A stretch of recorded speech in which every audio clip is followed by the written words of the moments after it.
بسم اللہ الرحمن الرحیم وَلَقَدْ يَسَّرْنَا الْقُرْآنَ لِلذِّكْرِ فَهَلْ مِن مُدَّكِرٍ۔ السلام علیکم ورحمۃ اللہ۔ الحمدللہ وکفیٰ وسلام علی عبادہ الذین اصطفیٰ، اما بعد، اعوذ باللہ من الشیطان الرجیم، بسم اللہ الرحمن الرحیم۔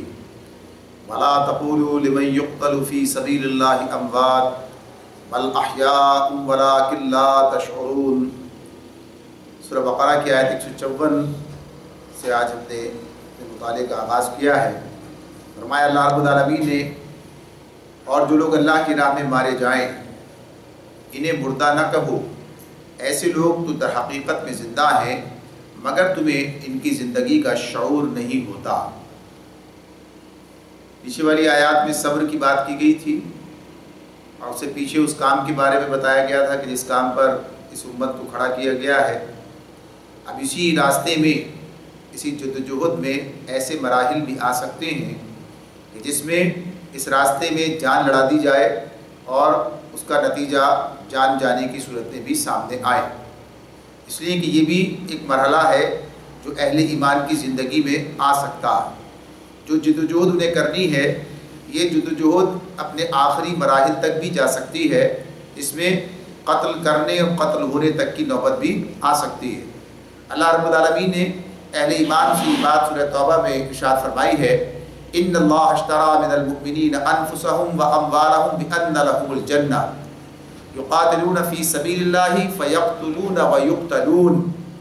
واضح طور پر اس کے اندر یہ بیان کیا گیا کہ اللہ نے اہل ایمان سے ان کے مال اور جان جنت کے بدلے خرید لیے ہیں، وہ اللہ کے راستے میں قتال کرتے ہیں، قتل ہوتے بھی ہیں اور قتل کرتے بھی ہیں۔ یعنی یہ جو لڑائی ہے، یہ جو جنگیں ہیں، یہ جو جہاد ہے، اس میں یہ مراحل بھی اس کے سامنے آتے ہیں، اس سے بھی اسے گزرنا ہوتا ہے۔ یعنی یہ کوئی ایمان سے الگ چیز نہیں ہے، بلکہ ایمان اور اس راستے میں کی جانے والی جدوجہد کا ایک حصہ ہے جو اس طرح سے ہمارے سامنے رکھا گیا۔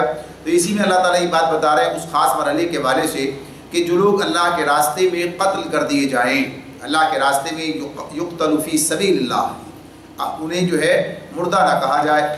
اس میں دو باتیں ہمارے سامنے رہنی چاہیے۔ پہلی بات تو یہ کہ اللہ تعالیٰ کن لوگوں کے بارے میں یہ بات کہہ رہے ہیں کہ جو اللہ کے اس راستے میں فی سبیل اللہ، فی سبیل اللہ کا مطلب کیا ہے؟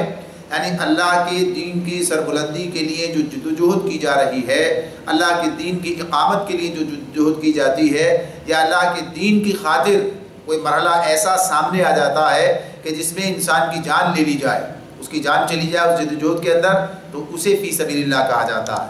کوئی اور طریقہ ایسا نہیں ہے کہ جس کے بارے میں یہ بات کہی جائے کہ وہ فی سبیل اللہ قتل ہو گئے ہیں۔ جہاں تک اجر کے والے جو مختلف چیزیں مختلف مراحل کے اندر مختلف حوالوں سے احادیث میں ہمارے سامنے آتی ہیں، وہ صرف اس اعتبار سے کہ اجر کے اعتبار سے کہ ان کا اجر اس درجے میں کسی بتا دیا جائے شہادت کے منصب پر فائز، اس انداز سے نہیں، بلکہ اس حوالے سے کہ ہاں شہادت کے اجر میں وہ شریک ہیں۔ یعنی بعض حالات ایسے ہیں کہ جن کے اندر کوئی شخص کی موت واقع ہو جاتی ہے تو اس کا معاملہ اس حوالے سے وہاں پر رکھا گیا، بتایا گیا۔ لیکن اس مقام پر جس کی بات کی جا رہی ہے وہ وہی افراد ہیں کہ جو اللہ کے راستے میں کی جانے والی جدوجہد کے نتیجے میں اس صورتحال کا شکار ہوں، تو ان سے کے بارے میں یہ بات بتائی جا رہی ہے کہ انہیں مردہ نہ کہا جائے۔ یہ مردہ جو نہ کہا جائے، اس کا مطلب کیا ہے؟ اس میں ایک بات تو یہ بھی بیان کی گئی ہے کہ انہیں مردہ کہنا گویا کہ یہ کہ جذبات کے اعتبار سے اور انسان کی ہمت کے اعتبار سے اس میں کوئی پست ہمتی کی بات ہو سکتی ہے، یہ نہ کہا جائے یا یہ نہ سمجھا جائے۔ اللہ رب العالمین واضح طور پر ہمیں بتا رہے ہیں بل احیاء ولکن لا تشعرون، بلکہ وہ زندہ ہیں مگر تمہیں ان کی زندگی کا شعور نہیں ہے۔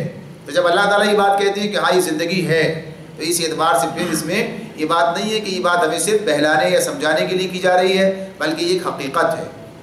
اسی میں یہ بات بھی ہمارے سامنے رہنی چاہیے کہ جہاں تک مرنے کے بعد کی زندگی کا تعلق ہے، یعنی زندگی تو آخرت کی ہے، اس آخرت کی زندگی کا معاملہ تو اپنی جگہ ہے، لیکن برزخی زندگی کا تصور بھی ہمارے سامنے موجود ہے۔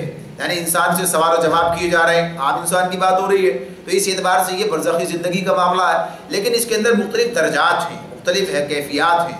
تو اسی برزخی زندگی کے حوالے سے جو کیفیات ہیں اور جو معاملات ہیں ان کے بارے میں یہ بات ہے کہ کون سا مرحلہ ہے، کس درجے میں ہے، کیا کیفیات ہیں.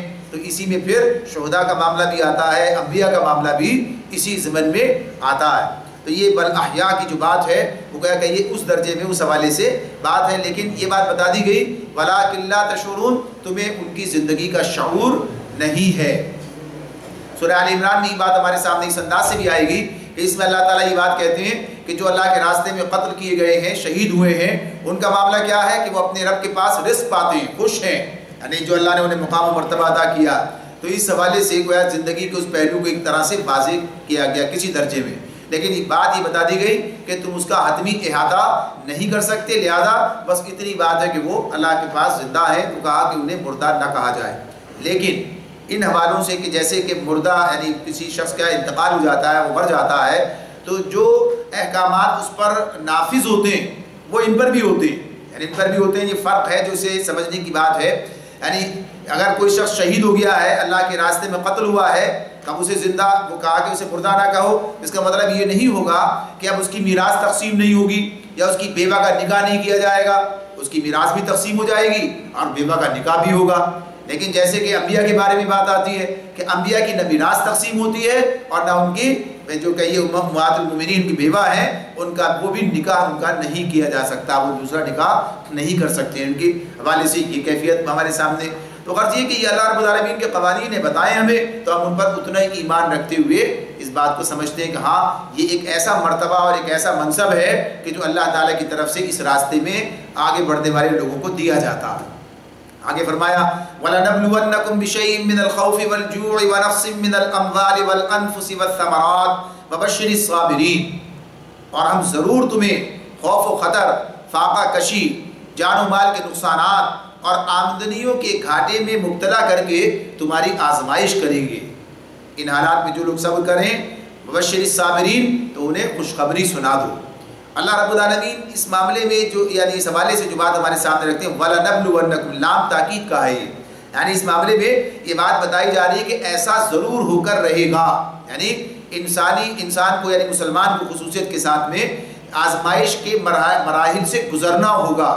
اللہ رب العالمین سورہ عنکبوت میں یہ بات کہتے ہیں الف لام میم احسب الناس ان یترکوا ان یقولوا آمنا وهم لا یفتنون وَلَقَدْ فَتَنَّ الَّذِينَ مِنْ قَبْلِهِمْ فَلَيَعْلَمَنَّ اللَّهُ الَّذِينَ صَدَقُوا وَلَيَعْلَمَنَّ الْكَاذِبِينَ.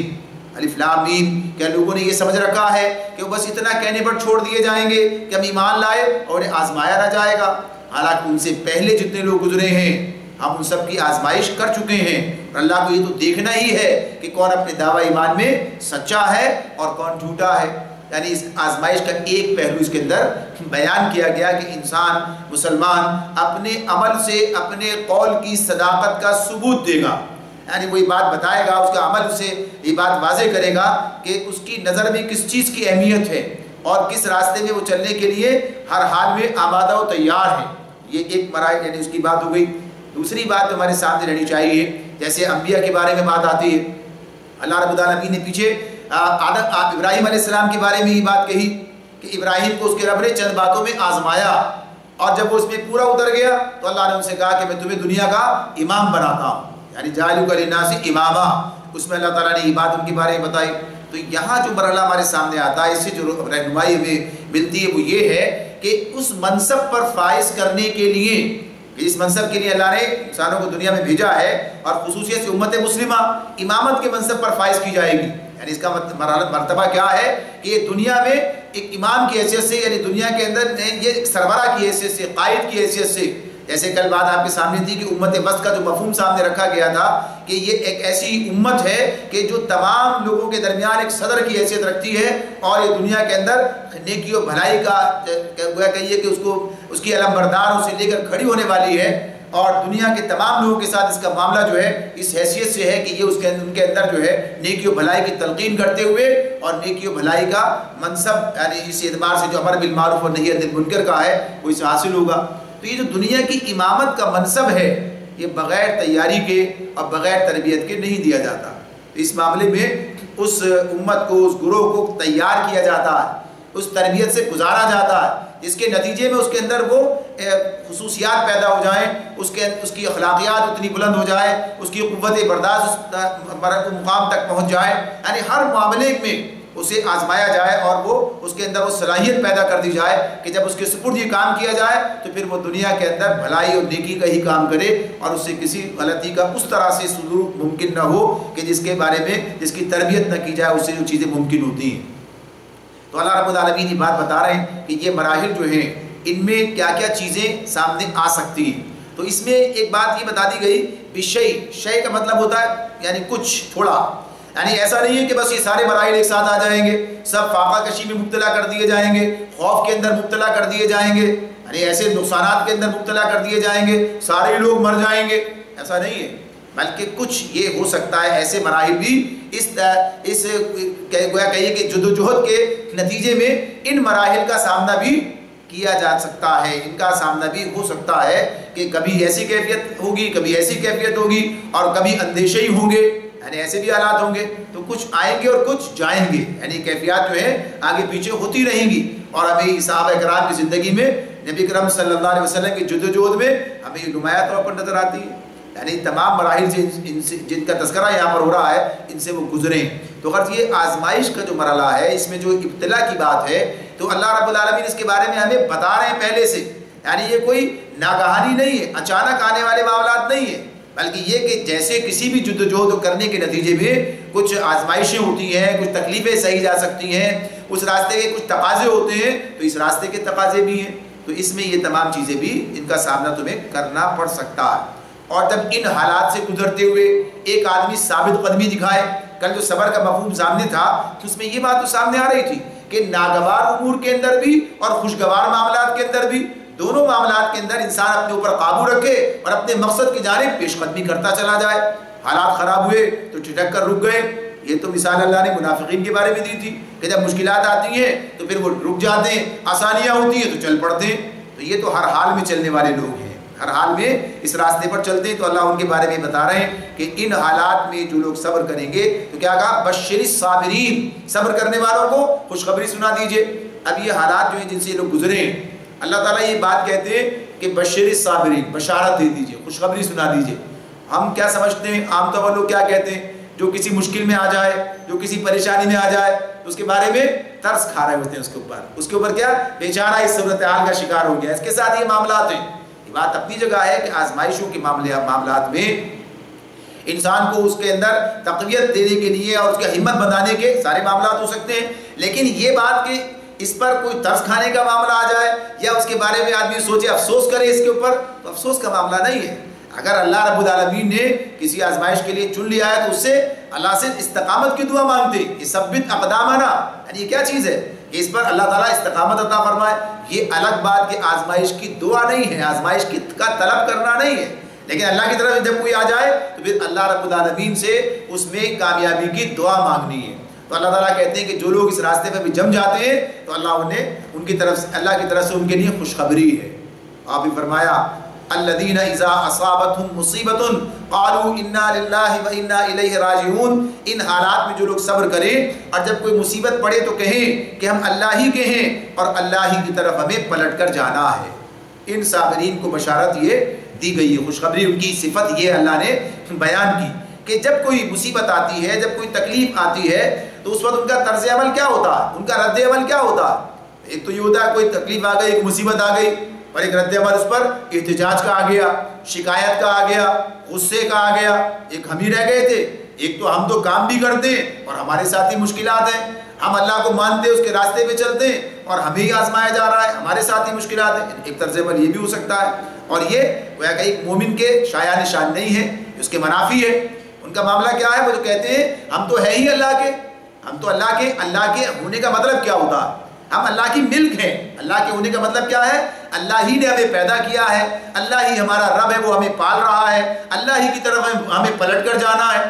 تو یہ سارے معاملات تو اللہ کے، جب وہ ہمارا خالق ہے، مالک ہے، رب ہے، جو چاہے کرے، یعنی جیسے کہتے ہیں نا، جو مالک ہوتا ہے کسی چیز کا، کسی شے کا، کسی مملکت کا، کسی ادارے کا، تو کیا ہوتا ہے، مرضی اس کی ہے، جیسے چاہے کرے، اس کی چیز ہے، جو چاہے کرے۔ ہم کہتے ہیں نا، دوسروں کے لیے کہہ رہے ہوتے ہیں اللہ کی چیز تھی اللہ نے لے لی، یعنی کسی کے انتقال پر یا کسی ایسے معاملات پر کی بات کہہ رہے ہوتے ہیں تو اپنے بارے میں بھی تو یہ سوچنا ہے، ہم بھی تو اللہ ہی کے ہیں، اللہ جیسے چاہے معاملات کر سکتا ہے۔ تو یہ خصوصیت ہے کہ جب بندہ اللہ کے اوپر اعتماد کرتا ہے اور اپنے اللہ کے تعلق کو سمجھتا ہے، آگے بات اور آئے گی اللہ سے محبت کی تو اس میں اور تھوڑی تفصیل اس کی آئے گی، تو یہاں پر یہ بات بتائی کہ جب کوئی مشکل آتی ہے، جب کوئی تکلیف میں مبتلا ہوتے ہیں تو ان کا عقیدہ کیا ہے، ان کا رد عمل کیا ہے، ان کا قول کیا ہے، انا للہ و انا الیہ راجعون، ہم اللہ ہی کے ہیں اور اللہ ہی کی طرف ہمیں پلٹ کر جانا ہے، یعنی بالآخر ایسا ہی ہونا ہے، یعنی کچھ چلا گیا تو بھی وہاں جمع ہو گیا، اور دوسری بات یہ کہ بالآخر آخری بات کیا ہے، انسان کی جان چلی جائے، بڑی سب سے بڑی بات انسان کے لیے یہی ہو سکتی ہے، تو اس میں بتا دیا اس میں بھی کیا ہے کہ اللہ ہی کی طرف جانا ہے، ویسے بھی جانا ہے، جب اس نے مقرر کر دیا اس طریقے سے جانا ہے تو ہم اس کے لیے تیار ہیں، آمادہ ہیں۔ تو یہ ایک قول ہے ہر اس شخص کا جو کہ صابر ہے اور اللہ کی رضا پر راضی ہے، اس قول کی بڑی اہمیت ہے، اور جب اس کو اس طریقے سے اختیار کیا جاتا ہے، سمجھا جاتا ہے، تو پھر اللہ تعالیٰ اس کے نتیجے میں وہ حوصلہ بھی عطا فرما دیتا ہے۔ اور وہ جو بات ہمارے سامنے پیچھے گزری ہے، اس میں کہا ہے کہ مدد حاصل کرو اللہ سے نماز اور صبر کے ذریعے سے، تو مدد کیا ہوتی ہے، یعنی مدد کس طرح سے آتی ہے؟ تو مدد کا ایک مظہر ہمیں صحابہ کی زندگی میں اولین طور پر یہ نظر آتا ہے کہ ہر آزمائش میں ثابت قدمی سے گزر گئے، اور کوئی ایک آدمی بھی ایسا نظر نہیں آیا کہ جو راستے سے پلٹ گیا ہو، یعنی جس نے پسپائی اختیار کر لی ہو، جس نے ہمت ہار دی ہو، جو قدم چھوڑ بیٹھا ہو، ایسے لوگ نظر نہیں آتے ہیں۔ تو یہ بات کہ یہ اللہ کی مدد ہے کہ اس کی مدد کے سہارے آدمی اس راستے کی مشکلات کو بھی جھیلتا ہے، عبور کر جاتا ہے، اور پھر کامیابی سے ہمکنار بھی ہوتا ہے، اور وہ مرحلے بھی آتے ہیں کہ جب اللہ تعالیٰ انہیں اس دنیا میں بھی اس کا بہترین صلہ فتح کی صورت میں عطا کر دیتے ہیں، اور آخرت میں بھی جو اللہ نے وعدے کر رکھے وہ پورے کیے جائیں گے۔ تو فرمایا اس نے آگے اولئک علیہم صلوات من ربہم، ان لوگوں پر، ان صابرین پر ان کے رب کی طرف سے بڑی عنایات ہوں گی، صلوات من ربہم۔ آپ دیکھیے صبر کرنے والے کا کتنا بڑا اجر ہے، یعنی اگر ہم گویا کہیں کہ وہی مضمون آگے تک چلا جا رہا ہے، یعنی جس کو اللہ کی طرف سے جس کے لیے بڑی عنایات ہیں، اس کے لیے دیکھیے صلوات کا مطلب کیا ہے، نبی کرم صلی اللہ علیہ وسلم پر جب درود بھیج رہے ہوتے ہیں، یا جس طرح کہتے ہیں ان اللہ و ملائکتہ یصلون علی النبی، یعنی بات کہہ رہے ہوتے ہیں، تو اسی میں وہ یصلی اور یصلو جو کا لفظ ہمارے سامنے آ رہا ہے، تو یہ اسی کی بات یہاں پر بھی ہو رہی ہے کہ اللہ رب العالمین کی عنایات ان لوگوں کے لیے بھی ہیں، یعنی اللہ کی رحمتیں ان لوگوں پر بھی ہیں، اللہ کی عنایت کن لوگوں پر، جو اس راستے پر چلتے ہوئے صبر کا راستہ اختیار کر لیتے ہیں۔ تو اس معاملے میں اس کو خصوصیت سے یہاں پر بیان کیا گیا، اور یہ چیز اگر انسان کے سامنے رہے تو اس کے لیے صبر کرنا بہت آسان ہو جاتا ہے۔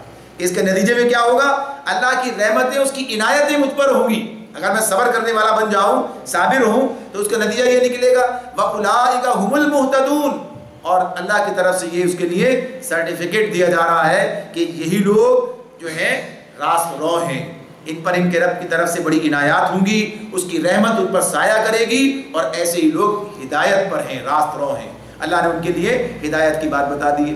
تو یہ اس لیے اس کی تفصیل ہے، اس کو اپنی زندگی میں شامل کرنا، اور مشکلات سے گھبرانا نہیں بلکہ اللہ سے دعا کرنا اور ان پر ثابت قدمی دکھانا، یعنی اپنے مقصد کی طرف پیش قدمی کرتے رہنا، اور اللہ سے آسانیوں اور سہولتوں کی دعائیں مانگنا۔ یہ منع نہیں ہے کہ آدمی صبر کرے گا تو اللہ سے سہولت نہیں مانگے گا، سہولت مانگے گا، اللہ سے بہترین یعنی عافیت مانگے گا، اللہ سے ہر چیز جو اس کی ضرورت ہے مانگے گا، مگر صرف صبر کیا ہے کہ ایسے حالات میں پسپائی اختیار نہیں کرے گا، قدم پیچھے نہیں ہٹائے گا، اپنے راستے پر چلتا چلا جائے گا، کام اپنا کرتا چلا جائے گا۔ فرمایا یہ مضمون یہاں پر مکمل ہو گیا، صبر کے والے سے جو بات چلی تھی وہ یہاں مکمل ہوئی۔ اب یہ بات آگے تسلسل وہی ہے، بات شروع ہوئی تھی ابراہیم علیہ السلام سے، جو دوسرا قصہ تقریر کا شروع ہوا ہے خطبے کا، اور اسی میں پھر بیت اللہ کی بات ہوئی تھی، تو بیت اللہ کی بات ہو رہی ہے۔ ان الصفا والمروہ من شعائر اللہ، یقیناً صفا و مروہ اللہ کی نشانیوں میں سے۔ شعائر اللہ کسے کہتے ہیں؟ شاعر کہتے ہیں، شعیرہ کی جمع شاعر ہے، شعیرہ کہتے ہیں علامت کو، نشانی کو۔ نشانی کیا ہوتی ہے؟ نشانی کے بارے میں جانتے ہیں، نشانی کیا ہے؟ کسی کی پہچان، یعنی کوئی نشانی بتائیے، نشانی کا مطلب کیا؟ تاکہ ہم اسے پہچان لیں۔ راستے کی کوئی نشانی، بھائی آپ کے گھر کے پاس کوئی نشانی بتائیے، بھائی میرے گھر کی نشانی یہ ہے، یعنی اس کو دیکھ کر انسان پہچانتا۔ تو اللہ کو پہچاننا، اللہ کے دین کو اللہ کی اس اعتبار سے تو اللہ نے جو مقرر کر رکھے ہیں تو انہیں شاعر اللہ کہا گیا. تو یہ کہا گیا کہ یہ بھی گویا کہ اللہ سے قریب کرنے والی، اللہ تک پہنچانے والی، یعنی ظاہر ہے کہ صفا و مروہ خود بذات خود کوئی چیز نہیں ہے. یعنی صفا و مروہ کیا ہے؟ دو پہاڑیوں کا نام ہے. صفا اور مروہ دو پہاڑیاں ہیں، لیکن یہ پہاڑیاں بس ایسی پہاڑیاں جیسے ساری پہاڑیاں ہوا کرتی ہیں. ویسے تو ظاہر سی بات ہے اپنی اس اعتبار سے دیکھیں تو ویسی پہاڑیاں، مگر ان کے ساتھ جو وابستہ بات ہے، ان کے ساتھ جو داستان وابستہ ہے، جو حقیقت وابستہ ہے، جس نے انہیں اس مقام تک پہنچا دیا کہ اللہ رب العالمین نے ان کا تذکرہ قرآن میں کیا اور ہمیشہ کے لیے عمرہ اور حج کے لیے اس کی صحیح کو لازم کر دیا، یعنی وہ پہاڑیاں ہیں. تو اس حوالے سے آدمی جب ان کا تذکرہ کرتا ہے تو پوری تاریخ اس کی نظر میں آتی ہے، وہ پوری داستان اس کی نظر میں آتی ہے. ابراہیم علیہ السلام جب اپنے زوجہ ہاجرہ اور اپنے بیٹے نومولود بیٹے کو، شیخوار بیٹے کو چھوڑ کر گئے تھے اسماعیل علیہ السلام کو اس مقام پر، تو جو رودات تھی، جس طرح وہ پانی کی تلاش میں ایک پہاڑی سے دوسری پہاڑی، دوسری پہاڑی سے پھر پہلی پہاڑی، یعنی آتی اور جاتی اور 7 چکر انہیں لگائے، اللہ نے اس کو زندہ جاوید بنا دیا اس بات کو، یعنی وہ چیز جو ہے ہمیشہ کے لیے جاری کر دی. تو وہ اسی کا نام بھی کیا رکھا؟ سعی. یعنی اس کے اندر بھی بات کیا آئے گی؟ اسی اعتبار سے آتی ہے. تو اللہ رب العالمین یہ بات بتاتے ہیں کہ یہ عمل جو اللہ کی خاطر کیا جائے، اللہ تعالیٰ اس کی کتنی قدر و منزلت کرتے ہیں، کتنا اس کو اہمیت دیتے ہیں، ہمیشہ کے لیے سنت جاری کرتے ہیں. تو اس حوالے سے تو شاعر اللہ کی بات یہ ہوتی ہے. صرف یہی نہیں کہ بس کوئی چیز ہے، بس اس بنیاد پر اس کا معاملہ یہ ہے کہ یہ بس اہمیت اس کو حاصل ہو گئی. تو اہمیت اس سے وابستہ جو بھی معاملہ اس کی بنیاد پر ہوتی ہے. تو اس میں بھی یہی بات ہے. شاعر اللہ اس بنیاد پر، اور بھی شاعر اللہ کے ہیں ان کا تذکرہ آتا ہے. تو فرمایا فمن حج البیت او اعتمر فلا جناح علیہ ان یطوف بہما، لہذا جو شخص بیت اللہ کا حج یا عمرہ کرے، حج مخصوص 5 دنوں میں ہوتا ہے، عمرہ ان 5 دنوں کے علاوہ پورے سال ہوتا ہے. تو حج یا عمرہ جو کوئی کرے تو فلا جناح علیہ ان یطوف بہما، تو اس پر کوئی گناہ نہیں کہ وہ ان دونوں پہاڑیوں کے درمیان سعی کر لے، یعنی دونوں پہاڑیوں کے درمیان سعی کرے. طواف کی بات ہے، وہ سعی کا ہے، یعنی طواف کا چکر لگانا، یعنی ایک سے دوسرے سے پہلے کی طرف آنا، تو سعی اس کو کہتے ہیں اسلام کی اصطلاح میں. تو اس معاملے میں الفاظ یہ ہے فلا جناح علیہ، اس پر کوئی گناہ نہیں ہے. گناہ نہیں اس کا مطلب ہے اگر نہ کرے تو کوئی بات بھی نہیں ہے. بظاہر الفاظ اس انداز کے ہیں کہ اگر کوئی ان پہاڑیوں کے درمیان سعی کر لے تو گناہ نہیں ہے. اب اگر قرآن کے انہی الفاظ کو ایسے ہی انسان اپنے سامنے رکھے تو پھر وہ اس غلط فہمی میں مبتلا ہو سکتا ہے کہ شاید اس کا مطلب یہی ہے کہ اگر کر لو تو کوئی گناہ کی بات نہیں ہے اور نہ کرو تو کوئی حرج کی بات بھی نہیں ہوگی. لیکن نبی کرم صلی اللہ علیہ وسلم ہمیں یہ بات بتاتے ہیں کہ اس کا مطلب یہ ہے کہ تمہیں عمرہ اور حج دونوں کے اندر اس کی سعی کرنی ہے، یہ لازم ہے. بعض کے نزدیک، فقہا کے نزدیک فرض اور بعض کے نزدیک واجب ہی. اس اعتبار سے یہ صحیح کی حیثیت ہے. تو اب یہ کہاں سے پتہ چلتا ہے؟ نبی کرم صلی اللہ علیہ وسلم کے عمل سے پتہ چلتا ہے، آپ کے ارشاد سے پتہ چلتا ہے. اس لیے قرآن و سنت دونوں باہم مربوط ہیں، ورنہ بات مکمل نہیں ہو پاتی، اس کی تشریح اس طرح سامنے نہیں آتی. اس کی ایک مثال دے کے بات آگے بڑھاتے ہیں. دیکھیے ہمیں اللہ تعالیٰ یہ بات کہتے ہیں، سورہ مائدہ کے اندر تذکرہ آتا ہے کہ جب تم احرام کھول دو تو پھر تم شکار کرو. اب وہاں شکار کرو کا مطلب یہ نہیں ہے کہ جب تم احرام کھول دو تو اب لازمی طور پر شکار کرو، بلکہ کیا ہے، شکار کی جو پابندی تھی وہ ختم ہو گئی، اب اجازت ہے کر لو. وہاں یہ مفہوم ہے. اور یہاں پر کیا مفہوم ہے کہ لازمی طور پر صحیح کرو. یعنی اس معاملے میں تو یہ سب چیزیں کون بتائے گا؟ جس پر کتاب نازل ہوئی وہ بتائے گا.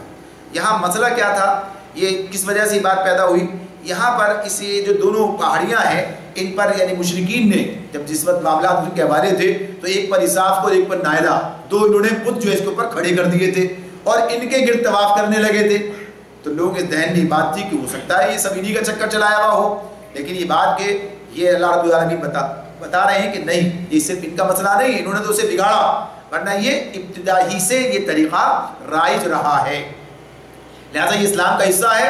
اعتماد کے ساتھ اس کام کو کرو، جو خراب جو بگاڑ ہوگا اللہ اسے دور فرما دے گا. تو اس حیثیت سے یہ اس کا حصہ ہے. پھر فرمایا وَمَن تَطَوَّعَ خَيْرًا فَإِنَّ اللَّهَ شَاكِرٌ عَلِيمٌ، اور جو کوئی اپنی خوشی سے اپنے رضا و رغبت کوئی بھلائی کا کام کرے گا تو اللہ کو اس کا علم ہے. فَإِنَّ اللَّهَ شَاكِرٌ عَلِيمٌ، اللہ اس کی قدر کرنے والا ہے، اس کا علم ہے. شاکر کا لفظ پھر اللہ کے لیے آیا ہے. یہاں پر کل بات ہو رہی تھی نا، تھوڑی سی بات سامنے آئی تھی. تو اس اعتبار سے اللہ قدردان ہے، اللہ قدر کرتا. ان الذین یکتمون ما انزلنا من البینات والہدی من بعد ما بیناہ للناس فی الکتاب اولئک یلعنہم اللہ ویلعنہم اللاعنون، جو لوگ ہماری نازل کی ہوئی روشن تعلیمات اور ہدایات کو چھپاتے ہیں حالانکہ ہم انہیں سب انسانوں کی رہنمائی کے لیے اپنی کتاب میں بیان کر چکے ہیں، یقین جانو کہ ان پر اللہ بھی لعنت کرتا ہے اور تمام لعنت کرنے والے بھی ان پر لعنت بھیجتے ہیں۔ یہاں کن لوگوں کے بارے میں بات ہو رہی ہے؟ یہ اس وقت کون تھا یہ کام کرنے والا؟ بنی اسرائیل۔ بنی اسرائیل کا معاملہ کیا تھا کہ اللہ نے جو کتاب ان پر نازل کی تھی، جو روشن تعلیمات انہیں عطا کی تھی، انہوں نے کیا کام کیا کہ اس کو اپنے خاص لوگوں کے اندر محدود کر دیا، ان کے علماء، ان کے ربی، ان کے یہ جو احبار، ان کے اندر محدود کر دیا، اور اپنے ہی لوگ یعنی جو ان کے ان کے عوام جو ہیں انہیں ان تک اس کو نہ پہنچنے دیا۔ اور پھر ان علماء اور احبار کا یہ معاملہ کیا رہا؟ انہوں نے بھی اس کے ساتھ کوئی خاص تعلق نہیں رکھا کہ لوگوں کے اندر اس کی تبلیغ کرتے، تلقین کرتے، اس کی بات بتاتے، لہذا عوام میں بگاڑ پیدا ہوتا چلا گیا، اور آہستہ آہستہ اس بگاڑ کی سرپرستی کرتے رہے کہ لوگوں میں ہمارا اثر رسوخ قائم رہے، ختم نہ ہو جائے، بگڑ نہ جائے۔ تو یہ کتاب کی تعلیمات کو چھپانے کا ان کا طرز عمل سامنے آتا ہے، اور اس کے پیچھے کیا چیز ہے؟ مفادات دنیا۔ اس کے پیچھے کیا ہے کہ دنیا پرستی، وہ اس کی پابندیاں خود بھی قبول کرنے کے لیے تیار نہیں تھے، یہ سارے معاملات تھے۔ تو اللہ رب العالمین یہ بات بتاتے ہیں کہ جس کے پاس اللہ کی کتاب ہو اور وہ اس کتاب کو چھپائے، اس کی تعلیمات کو لوگوں کے سامنے بیان نہ کرے، اس کا نتیجہ کیا نکلے گا؟ اللہ کی بھی لعنت اور سارے لعنت کرنے والوں کی لعنت۔ تو اس کے بارے میں کہا ہے علماء نے کہ سارے سے مراد کیا ہے؟ یعنی تمام روئے زمین کے جاندار ان پر لعنت کرتے ہیں، یعنی اس اعتبار سے تو غرض یہ کہ بہرحال اللہ ہی کی لعنت، کہ اگر لعنت کا مطلب ہوتا ہے رحمت سے دور کر دیا جانا، رحمت سے دور ہو جانا، تو جس کو اللہ اپنی رحمت سے دور کر دے معاملہ ختم ہو گیا۔ تو اتنا بڑا جرم ہے یہ، اور اس کی بات سزا بھی بار بار اللہ نے قرآن مجید میں بیان کی ہے، اور اب ہمارے سامنے کیوں رکھی جا رہی ہے کہ اب ہمارے پاس یہ کتاب ہے، اب تمہیں اس کتاب کا گواہ بن کر کھڑے ہونا ہے، اب تمہیں اس کتاب کو دنیا تک پہنچانا ہے، قولی طور پر بھی، عملی طور پر بھی۔ جو شہادت حق کی بات کلائی تھی تو اسی کی تو شہادت دینی ہے، یہی جو اس کے اندر لکھا ہے، کسی کو دنیا کے سامنے پیش کرنا ہے، تو اس کی کیفیات آگے ہمارے سامنے آ رہی ہیں۔ اللہ تعالیٰ فرماتے ہیں البتہ الا الذین تابوا، یعنی یہ بات بتا دی کہ یہ ایسا کام ہے، لعنت ہے اس پر، لیکن راستہ بھی دیا، بتایا کیا بتا دیا؟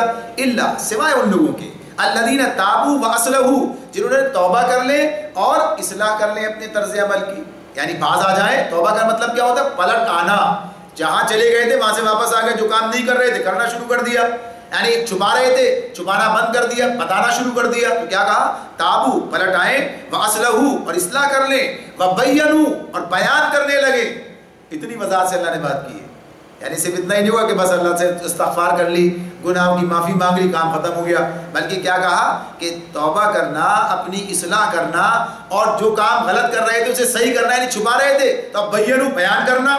تو ہر عمل کا معاملہ یہی ہے کہ گناہ سے باز آنے کا کوئی ارادہ نہ ہو، اور گناہ سے انسان باز نہ آئے، کوئی ندامت اور شرمندگی نہ ہو، اصلاح کا کوئی خیال نہ ہو، اور سمجھے توبہ ہو گئی، ایسے نہیں ہوتی توبہ۔ توبہ کے لیے ندامت، الندم التوبہ، نبی صلی اللہ علیہ وسلم کا ارشاد ہے، اور پلٹنا، اور پھر اپنی اصلاح کرنا، یعنی سارے اس معاملے میں، اور جو کام غلط ہے اسے صحیح کر لینا، ازالہ کرنے کی کوشش کرنا، اس کا جو غلطی ہوئی ہے۔ تو اس اعتبار سے اللہ نے فرمایا فَأُولَٰئِكَ أَتُوبُ عَلَيْهِمْ، تو یہی یعنی اس طرح سے یہ کام کرے تو یہ لوگ ہیں، یعنی جنہوں نے توبہ کرنے والے ہیں، اسے ان کو میں معاف کر دوں گا، وَأَنَا التَّوَّابُ الرَّحِيمُ، اور میں بڑا درگزر کرنے والا اور رحم فرمانے والا ہوں۔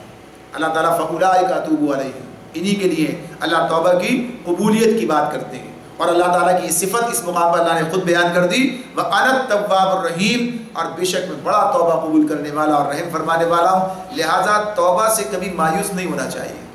آدمی سوچے اتنے گناہ ہیں، 1000 بار توبہ کی ہے، لہٰذا اب کیا یہ بات ہے کہ اب کیسے پھر سے توبہ کی جائے، زبان نہیں کھلتی، ہمت نہیں ہوتی، تو اسی نے کیا کہا کہ 100 بار توبہ شکستی بازا، یعنی اس میں چاہے 100 مرتبہ بھی توبہ توڑ چکا ہے پھر بھی اللہ سے توبہ کر، پیچھے نہ ہٹ۔ تو یہ توبہ کے بعد وہی ہے، مذاق نہیں بلکہ اصل توبہ۔ آگے فرمایا ان الذین کفروا وماتوا وهم کفار اولئک علیہم لعنۃ اللہ والملائکۃ والناس اجمعین، جن لوگوں نے کفر کا رویہ اختیار کیا اور کفر ہی کی حالت میں جان دی، ان پر اللہ اور فرشتوں اور تمام انسانوں کی لعنت ہے۔ یعنی اب یہاں پر اللہ نے ان کو بھی اس میں جمع کیا، جو چھپا رہے ہیں ان کو بھی اور کافروں کو بھی۔ اب یہ کفر کی بات میں نے پچھلی مرتبہ ابھی آغاز میں آپ کے سامنے رکھی تھی. کفر کے کئی معنی ہمارے سامنے آئیں گے، اپنے اپنے موقع محل کے اعتبار سے آئیں گے. اصل معنی اس کے چھپانے کے، اسی میں ان سے انکار کا مفہوم ہے، اس کے اندر انکار کرنا، تو براہ راست اللہ کا انکار کر دینا، کبھی اللہ کی نعمتوں کا انکار کر دینا. یعنی اس حوالے سے مختلف حوالوں سے اس کی سیاق و سباق کے حوالے سے کیفیات سامنے آئیں گی. تو اس میں اللہ رب العالمین نے بات کہتے ہیں کہ جنہوں نے یہ کفر کیا، کفر کا رویہ اختیار کیا اور مرتے دم تک اسی حال میں رہے، یعنی کفر کی حالت میں جان دی، ان پر بھی اللہ کی طرف سے لعنت ہے، اور ملائکہ اور تمام انسانوں کی ان پر لعنت ہے. خالدین فیہا، اسی لعنت زدگی کی حالت میں وہ ہمیشہ رہیں گے. لا یخفف عنہم العذاب ولا هم ینظرون، نہ ان کے عذاب میں سزا میں کوئی تخفیف کمی ہوگی اور نہ انہیں کوئی دوسری مہلت دی جائے گی. یعنی بس فیصلہ ہو گیا، کام ختم ہو گیا. لہٰذا بہت محتاط رہنے کی بات ہے. وَإِلَٰهُكُمْ إِلَٰهٌ وَاحِدٌ، تمہارا الہ بس ایک ہی الہ واحد ہے، یعنی تمہارا معبود بس ایک ہی اللہ ہے. لا الہ الا ہو، اس کے سوا کوئی الہ نہیں. الرحمن الرحیم، وہ بڑا بخشنے والا، وہ بڑا رحم فرمانے والا اور مہربان ہے. اللہ تعالیٰ فرماتے ہیں کہ تمہارا الہ بس ایک اللہ ہی ہے، اس رحمان اور رحیم کے سوا کوئی اور الہ نہیں ہے. ان فی خلق السماوات والارض واختلاف اللیل والنہار، فرمایا اللہ تعالیٰ نے اس حقیقت کو کہ اللہ ہی الہ ہے پہچاننے کے لیے کوئی نشانی و علامت درکار ہے. تو اللہ تعالیٰ فرماتے ہیں کہ جو لوگ عقل سے کام لیتے ہیں، یعنی بات آخر میں آ رہی ہے، ترجمے کے اعتبار سے نے اس کو پہلے کیا، یعنی اولی الالباب کی بات کی اللہ نے. تو فرمایا آغاز اس طرح سے کیا، ان فی خلق السماوات والارض، آسمان و زمین کی تخلیق میں، واختلاف اللیل والنہار، اور زمین اور رات اور دن کے الٹ پھیر میں، ان کے اختلاف کے اندر.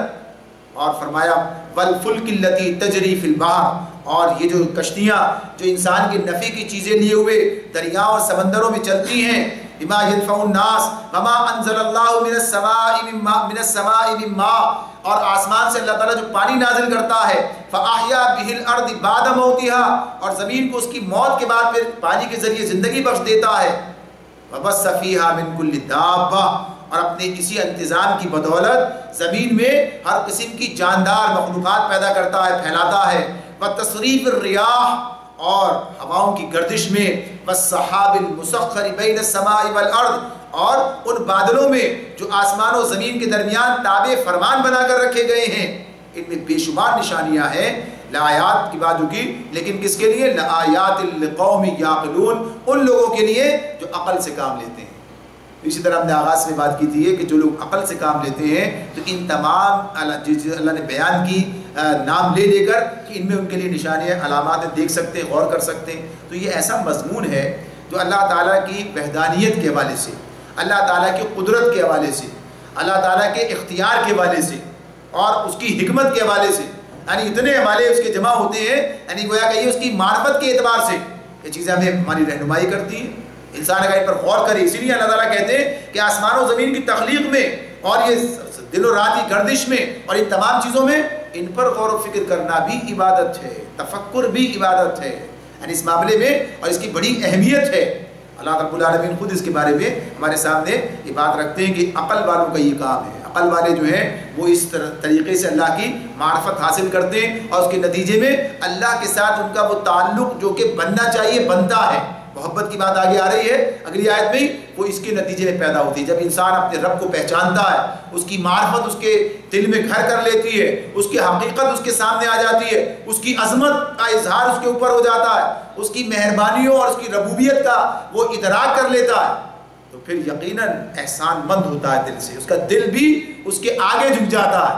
ایک مسلمان اپنا سر تو اللہ کے آگے جھکا چکا ہے، لیکن اس کا دل بھی اللہ کے آگے جھک جائے، وہ عملاً اللہ ہی کا تابع فرمان ہو جائے اور اس کے لیے سب کچھ اللہ کی رضا بن جائے اور اسے پیچھے نہ ہٹے.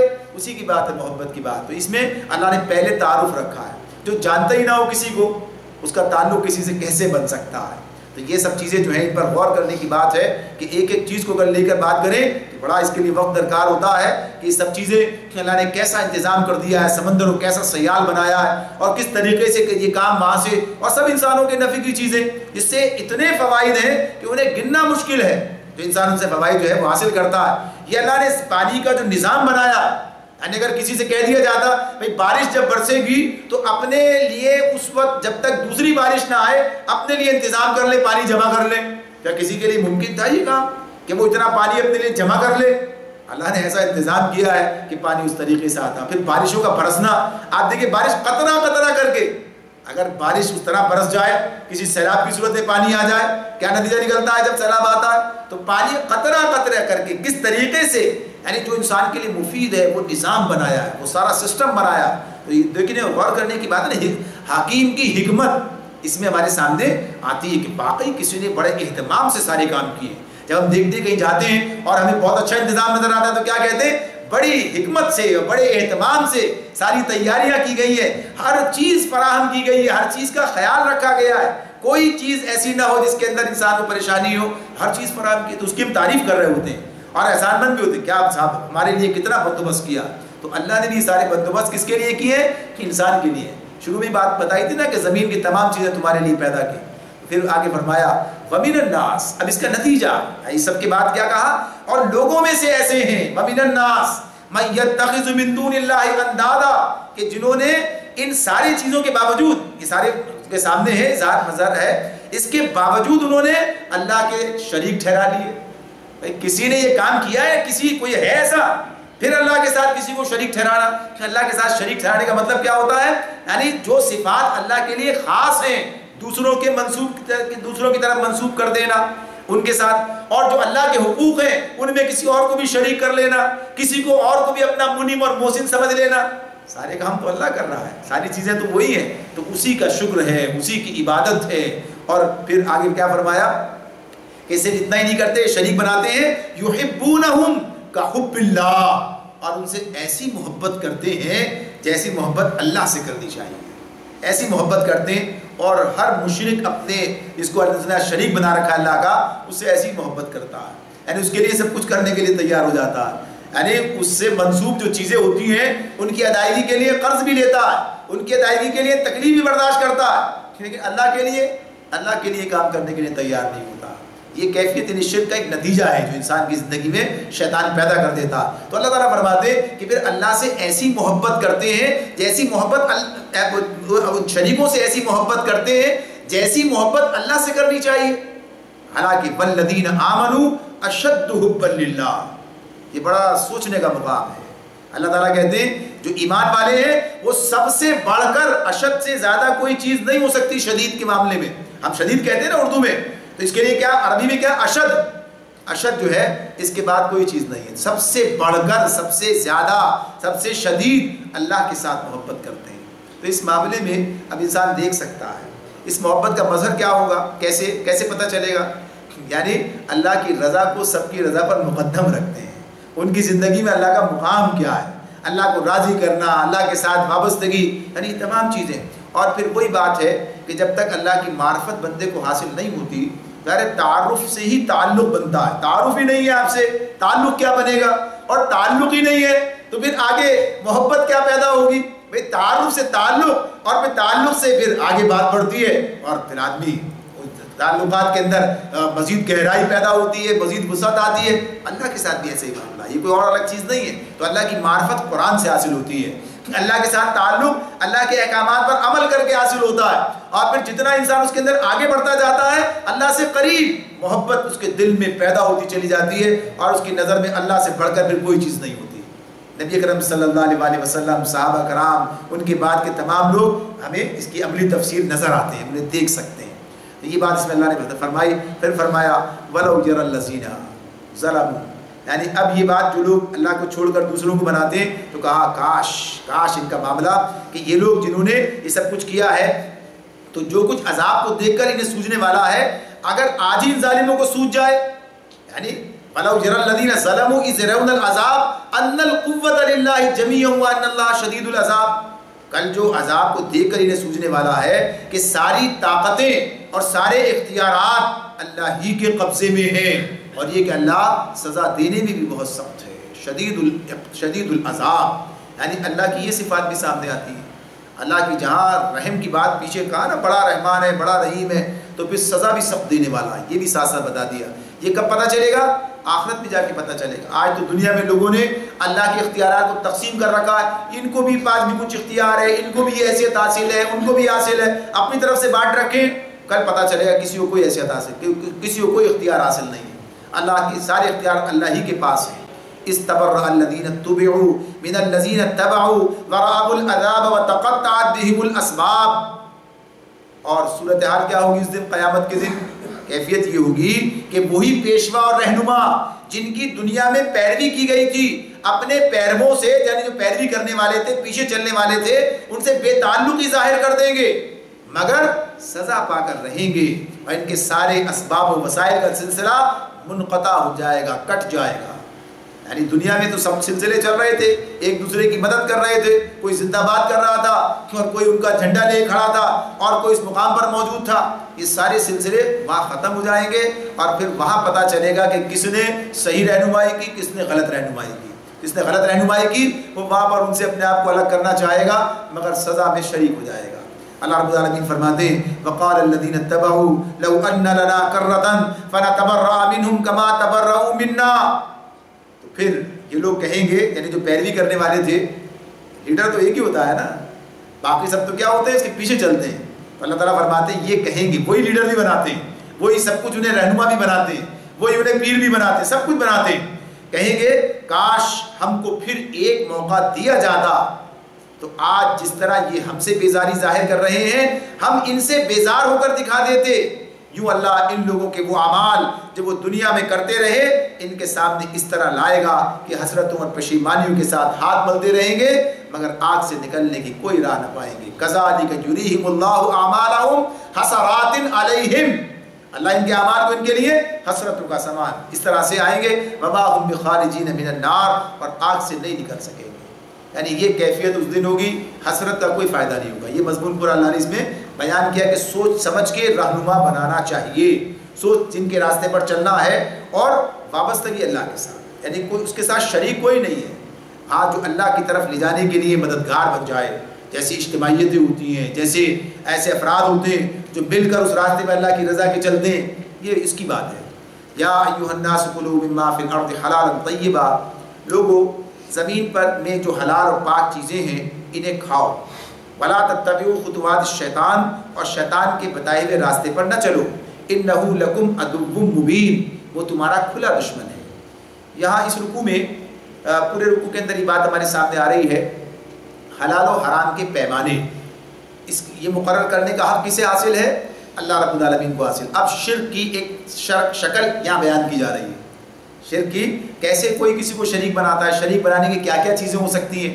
اب یہاں پر کیا بات بتا رہے ہیں، اگر کوئی کسی کے کہنے سے حلال و حرام کا تعین کرتا، کسی اور کے کہنے سے یہ حلال ہے یہ حرام ہے، یہ کھاؤ یہ مت کھاؤ، یہ چیز ایسے کرو یہ چیز اس طرح کرو، یعنی اللہ رب العالمین نے جو مقرر کر دیے اس کے سوا ہاں کوئی یہ بتا رہا ہے کہ اللہ نے کام کیا ہے، وہ تو اس کو وضاحت کرنے والا، بتانے والا ہے، وہ تو اس کو بیان کرنے والا ہے. لیکن جو اپنی طرف سے ایجاد کرنے والا ہے اور کوئی اسے تسلیم کرنے والا ہے تو یہی بات شرک کرنے کی ہو جائے گی. تو صرف اللہ کو یہ اختیار حاصل ہے، وہ بتائے گا، علم اس کے پاس ہے کیا چیز حلال ہے اور کیا چیز حرام ہے. تو یہاں پر تمام انسانوں کو مخاطب نے کہا کہ جو حلال اور پاک چیزیں ہیں انہیں کھاؤ اور شیطان کے بتائے ہوئے راستے پر نہ چلو. ولا تتبعوا خطوات الشیطان، یعنی شیطان ہی یہ کام کرتا ہے کہ انسان کو حلال و حرام کے معاملات میں کہیے کہ غلط اس میں راستے پر ڈالتا ہے، حلال کو حرام کر دیتا، حرام کو حلال کر دیتا، یعنی چکروں میں ڈال دیتا.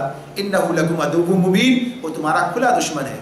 انما یأمرکم بالسوء والفحشاء وان تقولوا علی اللہ ما لا تعلمون، شیطان تمہیں بدی و فحش کا حکم دیتا ہے اور یہ سکھاتا ہے کہ تم اللہ کے نام پر وہ باتیں کہو جن کے متعلق تمہیں علم نہیں ہے کہ وہ اللہ نے فرمائی ہے.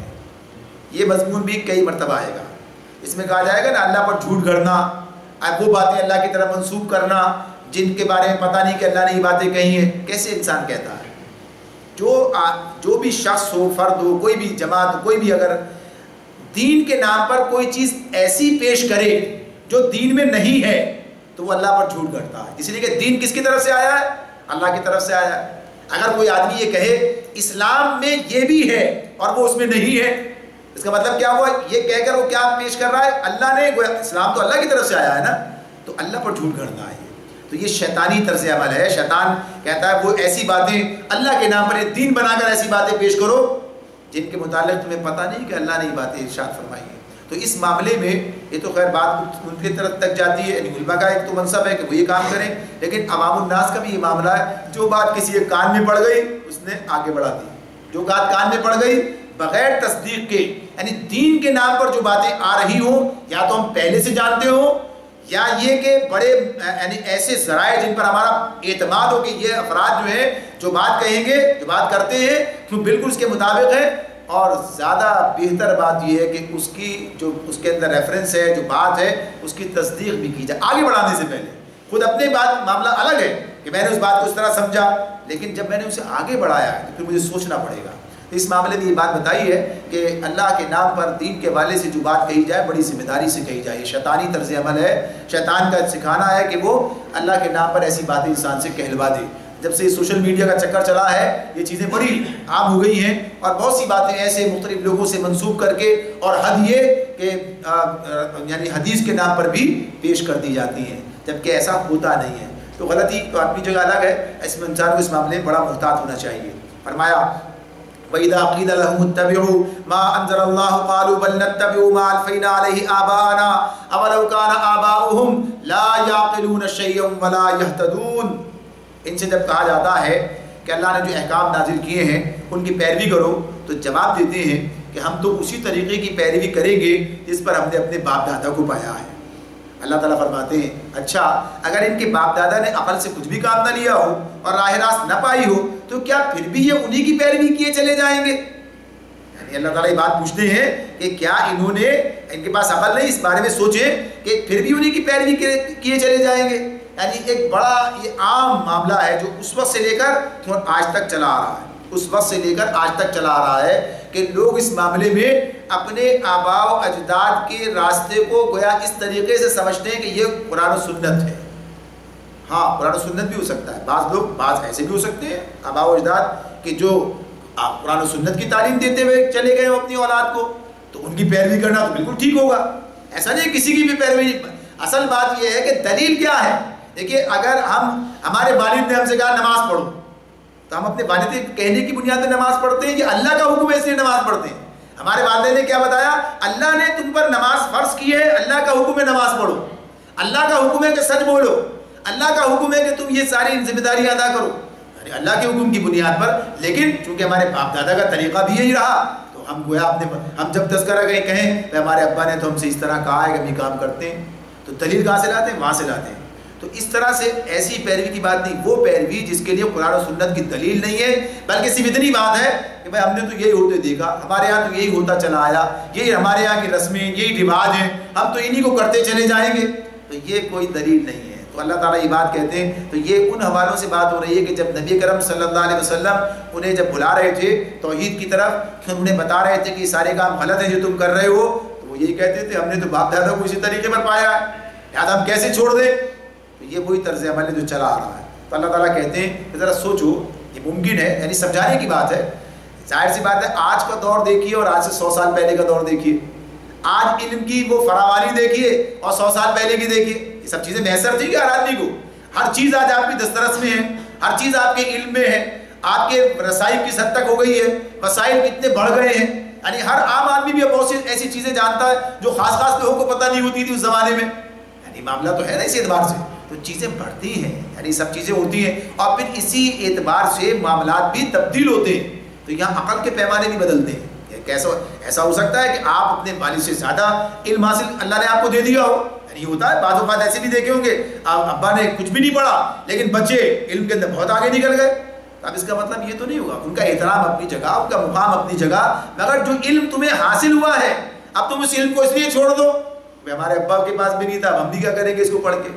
تو اس معاملے میں حقیقت کی بات یہی ہے کہ قرآن و سنت کی موجودگی میں کوئی دلیل کام نہیں دیتی۔ تو دلیل یہی ہے کہ اللہ رب العالمین نے یہ چیز بھیجی ہے، لہذا تو فرمایا اولو کان آباؤہم لا یعقلون شیئا ولا یہتدون، ان کے باپ دادا نے عقل سے کچھ بھی کام نہ لیا ہو اور راہ راست نہ پائی ہو تو کیا پھر بھی یہ انہی کی پیروی کیے چلے جائیں گے؟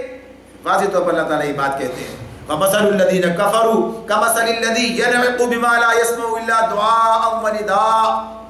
ان کی حالت، یہ لوگ جنہوں نے خدا کے بتائے ہوئے طریقے پر چلنے سے انکار کیا ہے، ان کی حالت بالکل ایسی ہے جیسے چرواہا جانوروں کو پکارتا ہے اور وہ ہاتھ پکار کی صدا کے سوا کچھ نہیں سنتے۔ سُمٌّ بُکْمٌ عُمْیٌ فَهُمْ لَا یَعْقِلُونَ، یہ بہرے ہیں، گونگے ہیں اندھے ہیں، اس لیے کوئی بات ان کی سمجھ میں نہیں آتی۔ یہ جو اللہ نے مثال دی ہے، یعنی کہا کہ جیسے جانوروں کو چرواہا جب آواز پکارتا ہے، آواز دیتا ہے، تو جانوروں کی سمجھ میں کچھ نہیں آتا، انہیں پتا ہے کہ یہ کہہ رہا ہے ادھر چلو ادھر، اتنا ہی سمجھتا ہے، جو کچھ بھی وہ کہے یعنی اس کے کسی بھی انداز میں کہے۔ جانوروں کی سمجھ کتنی ہوتی ہے؟ تو ایک تو بات ہے کہ ان کی حالت ایسی ہے، یعنی انہوں نے یہ طریقہ اختیار کر رکھا ہے کہ یہ بغیر سمجھے بوجھے اپنے باپ دادا کے پیچھے چلے جا رہے ہیں، سمجھنے کی کوشش ہی نہیں کہ کیا کام صحیح ہے۔ اور دوسرا مطلب اس کا یہ ہو سکتا ہے، اس تمثیل سے دوسری بات یہ نکل جاتی ہے کہ جب انہیں رسول پکار رہے ہیں، دعوت دے رہے ہیں، سمجھا رہے ہیں، اور ایسا لگ رہا ہے جیسے کوئی جانور بیٹھے ہیں سامنے، یعنی جن کی سمجھ میں کچھ نہیں آ رہا۔ بھئی جانوروں کے سامنے وہ کہتے ہیں نا بھینس کے آگے بین بجانا، ایک مثال ہے نا ہمارے پاس محاورہ، اس کا مطلب کیا ہے؟ یعنی اسی لیے اس پر اثر نہیں ہوگا یہ، یعنی اس کا معاملہ تو اگر کوئی جانوروں کے سامنے تقریر کرے تو ظاہر کچھ نہیں ہوگا۔ تو فرمایا کہ مسئلہ یہ آپ کی تقریر میں کوئی کمی نہیں ہے، آپ کے استدلال میں کوئی کمی نہیں ہے، آپ کی بات بتا رہے ہیں آپ، وہ اپنی جگہ بالکل ٹھیک ہے، مگر سننے والے جانور ہیں، یعنی اس اعتبار سے ان کو اللہ تعالیٰ یہ بات کہتی ہے، اس لیے ان کی سمجھ میں کچھ نہیں آتا، عقل سے کام نہیں لیتے۔ صم بکم عمی کی بات جو کہی، یعنی یہ حق سننے کے لیے بہرے، حق کہنے کے لیے گونگے، اور عبرت کی نگاہ نہیں، اس کے لیے حق دیکھنے کے لیے اندھے ہو گئے، عقل اس لیے ان کی سمجھ میں کوئی بات نہیں آتی، عقل ان کی نہیں آتی ہے۔ یا ایھا الذین آمنوا، اے لوگو جو ایمان لائے ہو، کلوا من طیبات ما رزقناکم، اگر تم کلوا من طیبات ما رزقناکم، کھاؤ وہ پاک چیزیں جو ہم نے تمہیں بخشی ہیں، واشکروا للہ، اور اللہ کا شکر ادا کرو، ان کنتم ایاہ تعبدون، اگر تم اللہ کی بندگی کرنے والے ہو۔ اے لوگو جو ایمان لائے ہو، کلوا من طیبات، کھاؤ پاکیزہ چیزیں۔ دیکھیے اس میں یہ بات جو ہمارے سامنے ہے، اس کے فوراً بعد دوسری آیت میں حرام چیزوں کی بات آ جائے گی۔ تو جیسے حرام سے بچنا ذمہ داری ہے، ایسے ہی حلال کو استعمال کرنا بھی ذمہ داری ہے۔ اگر کوئی آدمی حلال کو سمجھے کہ شاید اس میں کوئی قباحت ہے، شاید اس کے اندر کوئی خرابی ہے، تو یہ بھی ایمان کے منافی بات ہوگی۔ اللہ نے اس کو حلال کیا ہے، وہ حلال ہے، اس میں کسی قسم کا کوئی انسان کے ذہن میں کوئی کسی قسم کی بھی کوئی جھجک نہیں ہونی چاہیے۔ اللہ نے حلال کیا اور اسے مکروہ سمجھ رہے ہیں، ہمیں کراہیت ہو رہی ہے اس سے، کہ اللہ سے زیادہ عقل ہے، سمجھ ہے، یعنی کہاں بات چلی جاتی ہے؟ تو اللہ تعالیٰ کہتے ہیں، تو اس لیے کیا کہا، یا ایھا الذین آمنوا کلوا من طیبات، طیبات کا استعمال کیا ہے۔ پیچھے حلال کی بات کی تھی، اب اس کے ساتھ صرف طیبات کی بات کی ہے۔ طیب کے اندر حلال موجود ہے، وہ چیز جو حلال نہ ہو وہ طیب نہیں ہو سکتی۔ ویسے طیب کسے کہتے ہیں؟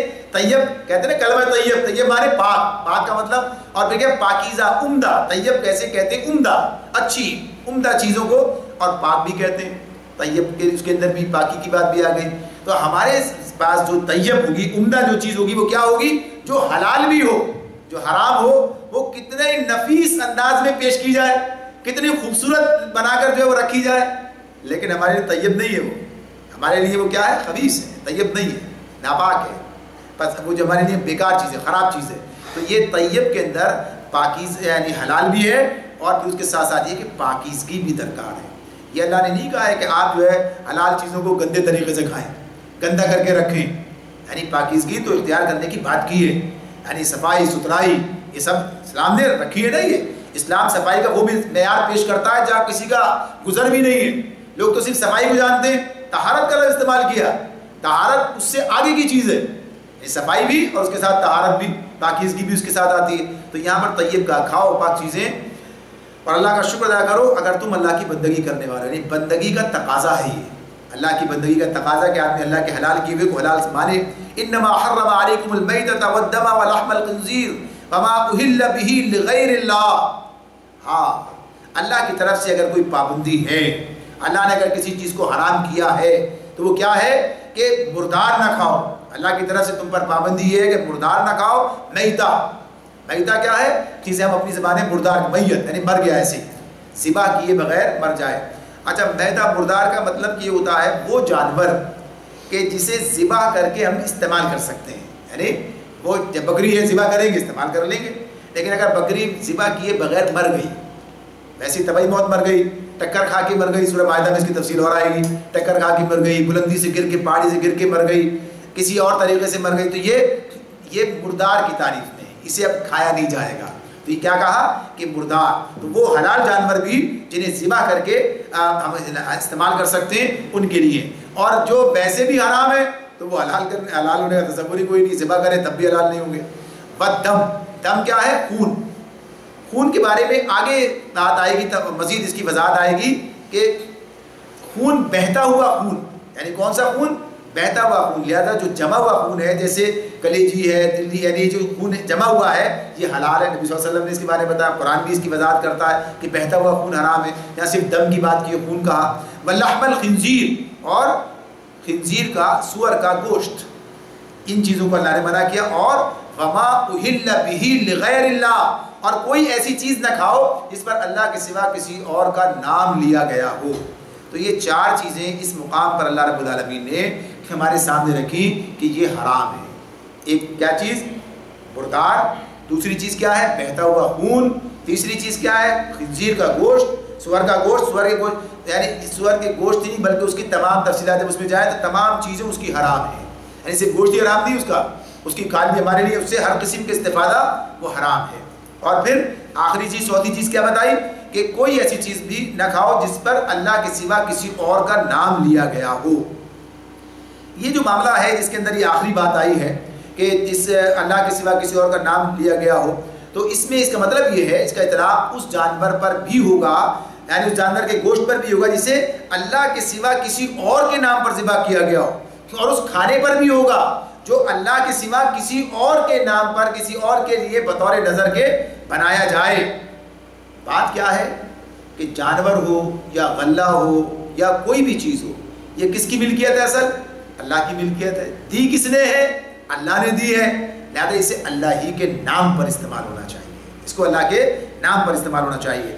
اور اسی کے ساتھ ساتھ یہ بھی مزید وضاحتیں اور آگے قرآن مجید میں ہمارے سامنے آئیں گی کہ اس کا اطلاق، فقہاء نے اس کو لکھا بیان کیا ہے کہ اس کا اطلاق اس چیز، اس جانور پر بھی ہوگا کہ جس کا معاملہ کیا ہے کہ جو اس پر ذبح کرتے ہوئے چاہے اللہ کا نام لیا جائے مگر کسی اور کی خوشی، تقرب حاصل کرنے کے لیے، یعنی ان کے تقرب کے لیے، ان کے لیے، ان کی رضامندی کے لیے، ان کے تقرب کے لیے اسے ذبح کیا جا رہا ہے، تو یہ بھی اسی کی تعریف میں چلا جائے گا۔ یعنی تقرب کس کا؟ صرف اللہ کا۔ ہمیں کس کی رضا کی بات ہے؟ یہ ہمارے لیے اللہ کی رضا ہے۔ اللہ کی رضا جو ہے، دیکھیے جہاں تک اس کا تعلق ہے باقی جو ہمارے بزرگ ہو سکتے ہیں، ہمارے نبی اکرم صلی اللہ علیہ وسلم کی ذات ہے، یہ ساری کیا ہے؟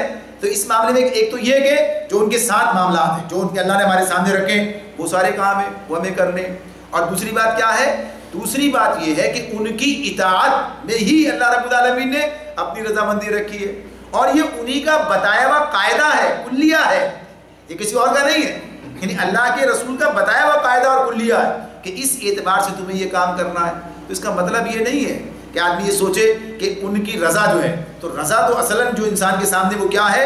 اللہ رب العالمین کی رضا ہے، اور نبی اکرم صلی اللہ علیہ وسلم کی رضا بھی اسی میں ہے۔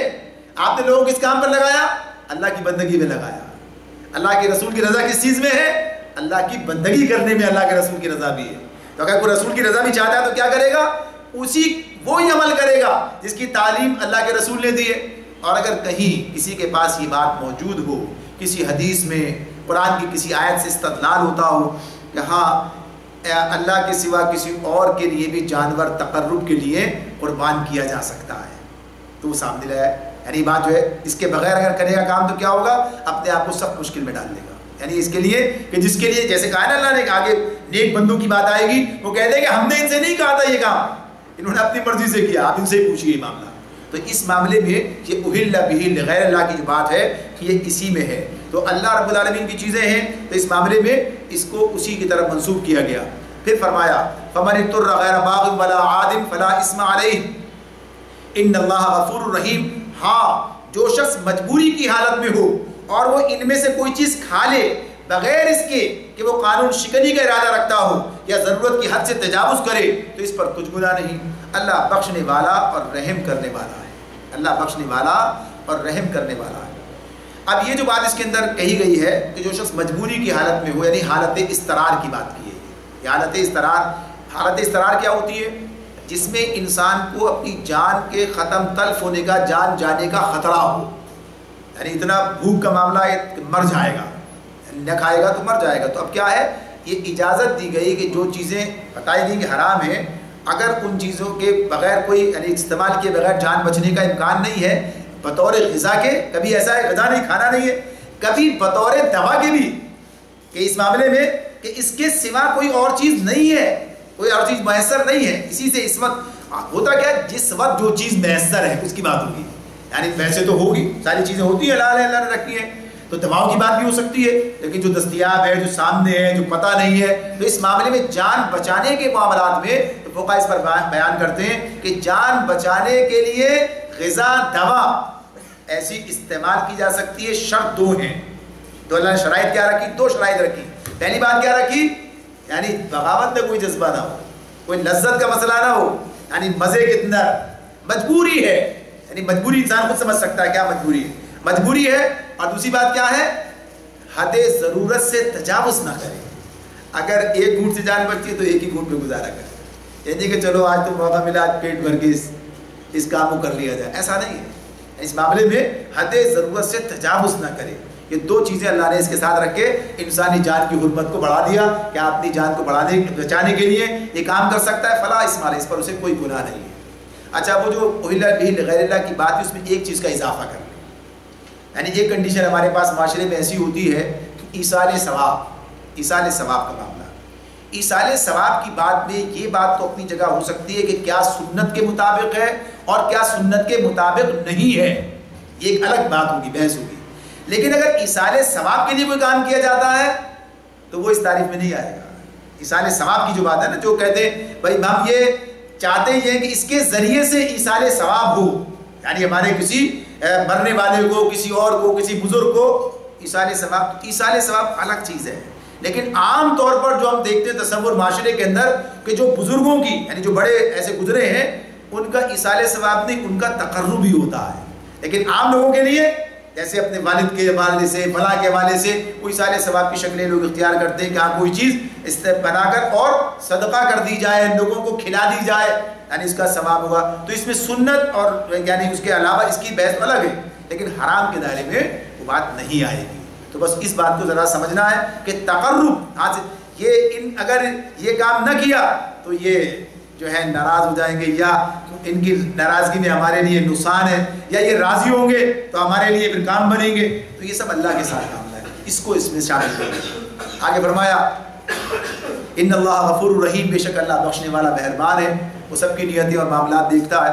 ان الذین یکتمون ما انزل اللہ من الکتاب، وہ لوگ جن کے بارے میں اللہ تعالیٰ فرماتے ہیں حق یہ ہے کہ جو لوگ ان احکامات کو چھپاتے ہیں جو اللہ نے اپنی کتاب میں نازل کیے ہیں، وَيَشْتَرُونَ بِهِ ثَمَنًا قَلِيلًا، اور تھوڑے سے دنیاوی فائدوں پر انہیں بھیٹ چڑھاتے ہیں۔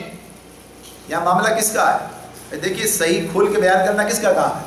علماء کا کام ہے نا، ہر بات کو کھول کے بیان کرنا، صاف طور پر بتانا، لیکن معاملہ کیا ہے؟ کہیں لوگوں کی ناراضگی کا خوف ہوتا ہے، کہیں اپنے مفادات کے زد پڑنے کا معاملہ ہوتا ہے، مختلف چیزیں ہوتی ہیں۔ یہ بنی اسرائیل کا معاملہ رہا، بنی اسرائیل کا معاملہ رہا، اور یہی پھر علماء سو کی شکل میں آگے کی ہمارے تک بھی منتقل ہو گیا۔ ایسے ہمارے پاس بھی ایسے علماء بھی سامنے آئے کہ جنہوں نے اپنے دور کے تمام ظالموں کو یعنی سند جواز کسی نہ کسی طور پر عطا کر دی، ایسا بھی آیا سامنے، اور ایسے لوگوں کو خوش کرنے کے لیے ایسے راستے بھی نکال کے دے دیے۔ تو اصل بات کیا ہے؟ قرآن و سنت سے وابستگی، یعنی اس پر آدمی کو دیکھنا۔ تو علماء حق کے بارے میں اللہ رب العالمین یہی کہتے ہیں کہ وہ بتائیں گے، تو یہاں کہا کہ جو لوگ اللہ کی نازل کتاب میں، اللہ نے جو چیزیں اپنی کتاب میں نازل کی ہیں، لوگوں کی رہنمائی کے لیے جو احکامات دیے، تھوڑے سے دنیاوی فائدوں پر انہیں بھیٹ چڑھا دیتے ہیں، وہ دراصل اپنے پیٹ آگ سے بھر رہے ہیں۔ اولئک ما یاکلون فی بطونہم الا النار، کچھ نہیں بھر رہے اپنے پیٹوں میں، صرف آگ بھر رہے ہیں۔ ولا یکلمہم اللہ یوم القیامہ، اللہ قیامت کے دن انہیں سے بات بھی نہ کرے گا، ولا یزکیہم، اور نہ انہیں پاکیزہ ٹھہرائے گا۔ اگر محاورے بات کریں تو کیا کہیں گے؟ ولا یکلمہم اللہ یوم القیامہ، اللہ قیامت کے دن انہیں منہ بھی نہیں لگائے گا۔ جیسے کہتے ہیں نا ہمارے بھائی بڑے پہنچے، بڑا ان کا مرتبہ ہے، بڑا ان کا اللہ کے پاس بڑا مقام ہے، یعنی یہودی بھی اپنے آپ کو ایسے پیش کرتے تھے مدینے کے لوگوں کے سامنے، تو ایسے ہی جو اس راستے پہ چلتے ہیں اپنے آپ کو ایسے بنا کر پیش کر رہے ہوتے ہیں۔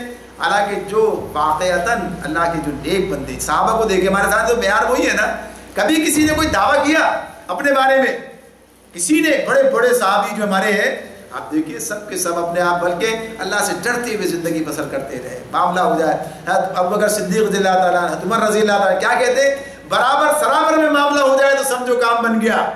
یعنی یہ نہیں کہ ہم نے تو بڑا کام کیا ہے، بہرحال ہماری خدمات تو ہیں، ایسا حالانکہ تھی.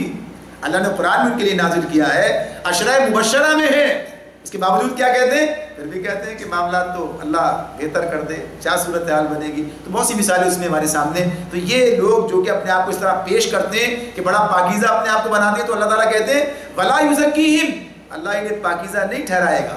یعنی ان کے سارے دعوے غلط ثابت ہو جائے گا قیامت میں. وَلَهُمْ عَذَابٌ أَلِيمٌ، اور ان کے لیے دردناک سزا ہے. اولئک الذین اشتروا الضلالۃ بالہدی، یہ وہ لوگ ہیں جنہوں نے ہدایت کے بدلے گمراہی خرید لی، والعذاب بالمغفرہ، اور مغفرت کے بدلے عذاب مول لے لیا. فما اصبرہم علی النار، کیسا عجیب ہے ان کا حوصلہ کہ جہنم کا عذاب برداشت کرنے کے لیے تیار ہیں. کیسا عجیب ہے ان کا حوصلہ. یعنی یہ تو اس اعتبار سے بات ہے، یہیں ضمناً یہ بات بھی آ جاتی ہے سامنے، ضمناً یہ بات آ جاتی ہے جیسے یہ بات ہے کہ سزا پا کر پھر جہنم سے نکال کر جنت میں داخل کر دیے جائیں گے. یعنی اس بھروسے پر آدمی غلط راستے میں چلتا رہے. یعنی جو آدمی کہے کہ بھائی میں مومن تو ہوں، مسلمان ہوں، کلمہ پڑھا ہے، اور اللہ رب العالمین کا یہ ارشاد ہے کہ ایمان کی اہمیت ہے، نبی صلی اللہ علیہ وسلم نے فرمایا کہ اس کے دل میں رائے کے دانے کے برابر بھی ایمان ہوگا، جہنم سے نکال لیا جائے گا. جہنم سے نکال لیا، جہنم میں جانے کا حوصلہ کس کا ہے؟ پہلے تو بات یہ ہے، نکالنے کی بات تو بعد میں، یہی کہا ہے نا جہنم سے نکال لیا جائے گا، لیکن جہنم میں جانے کا حوصلہ کس کا ہے کہ جہنم میں چلے جائیں گے پھر نکال لیے جائیں گے. تو سوچنے کی بات، یہ الگ بات کہ اللہ کے رسول یہ بات کہہ رہے ہیں اور یہ بتایا کہ ہاں ایمان کی اہمیت اتنی ہے، اس کا مقام اتنا ہے اور ایسا ہوگا. اور وہاں کے دن کیا ہے؟ 1,000 سال کا دن، 50,000 سال کا دن. یہاں چند سال نہیں گزرتے وہاں بھی ادھرے. تو فماس برہم علی النار، کیسا ان کا حوصلہ ہے کہ جہنم پر صبر کرنے کے لیے تیار، اس بات پر مطمئن ہے کہ ہاں بیان نکال تو لیے جائیں گے، آخر کسی نہ کسی دن تو ہو جائے گا. یہودیوں کو یہی کہنا تھا نا، پیچھے قول گزرا ہے آپ کا، کیا کہنا تھا؟ ہم آگ میں نہیں جائیں گے، گئے بھی تو چند دن کے لیے. وہ چند دن کیا ہے وہ انسان سوچ سے نہیں سکتا اس کے بارے میں. اور جو حدیث ہے نا جہاں سے جب وہ نکالے جائیں گے تو کیا حالت ہوگی اس کے بارے میں کہا ہے. اس حدیث کے الفاظ کیا ہیں؟ وہ جل کر بالکل جو سیاہ ہو چکے ہوں گے، ڈالے جائیں گے اس پانی میں جو اللہ تعالیٰ نے فراہم کرے گا، اس میں سے ایسے اگیں گے، یعنی اگیں گے دوبارہ. یعنی کس کیفیت سے گزرے ہوں گے. تو اگر کوئی اس امید پر ہے تو معاملہ تو یہ کہ اللہ کے پاس ایمان کا کیا معاملہ ہوگا، کس کا قبول ہوگا، کس کا رد ہوگا، کیا سیر و صورتحال ہوگی. مگر جانا ہی ایک مصیبت ہے. تو ہمیں ہمیشہ کیا کوشش کرنی ہے؟ اللہ رب العالمین آسان حساب کے ساتھ جنت میں داخلہ فرمائے. یعنی ایک مومن کی شان کیا ہے، کوشش کیا ہے؟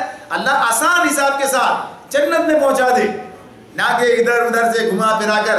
یعنی ایک سزا یہ بھی ہے، ایک سزا کیا ہے کہ تا برخاست عدالت جسے کہا گیا، یعنی قیامت کی سختیاں جھیل کر جنت میں جائیں گے کچھ لوگ، اس سب سے بچ کر. یعنی مومن کے لیے کیا بتایا کہ مومن کی کیفیت کیا ہوگی؟ جو اللہ کے کا انعام جن پر ہوگا، کہ اللہ کامیاب جو لوگ ہوں گے ان کے لیے وہ دن ایسا ہوگا جیسے عصر کی نماز کا وقت، یعنی تھوڑا سا عصر سے مغرب، یعنی وقت جو ہے آسانی سے گزرنے والا. اللہ ان لوگوں میں بھی شامل کرے. تو اس کے لیے کوشش کرنا، محنت کرنا.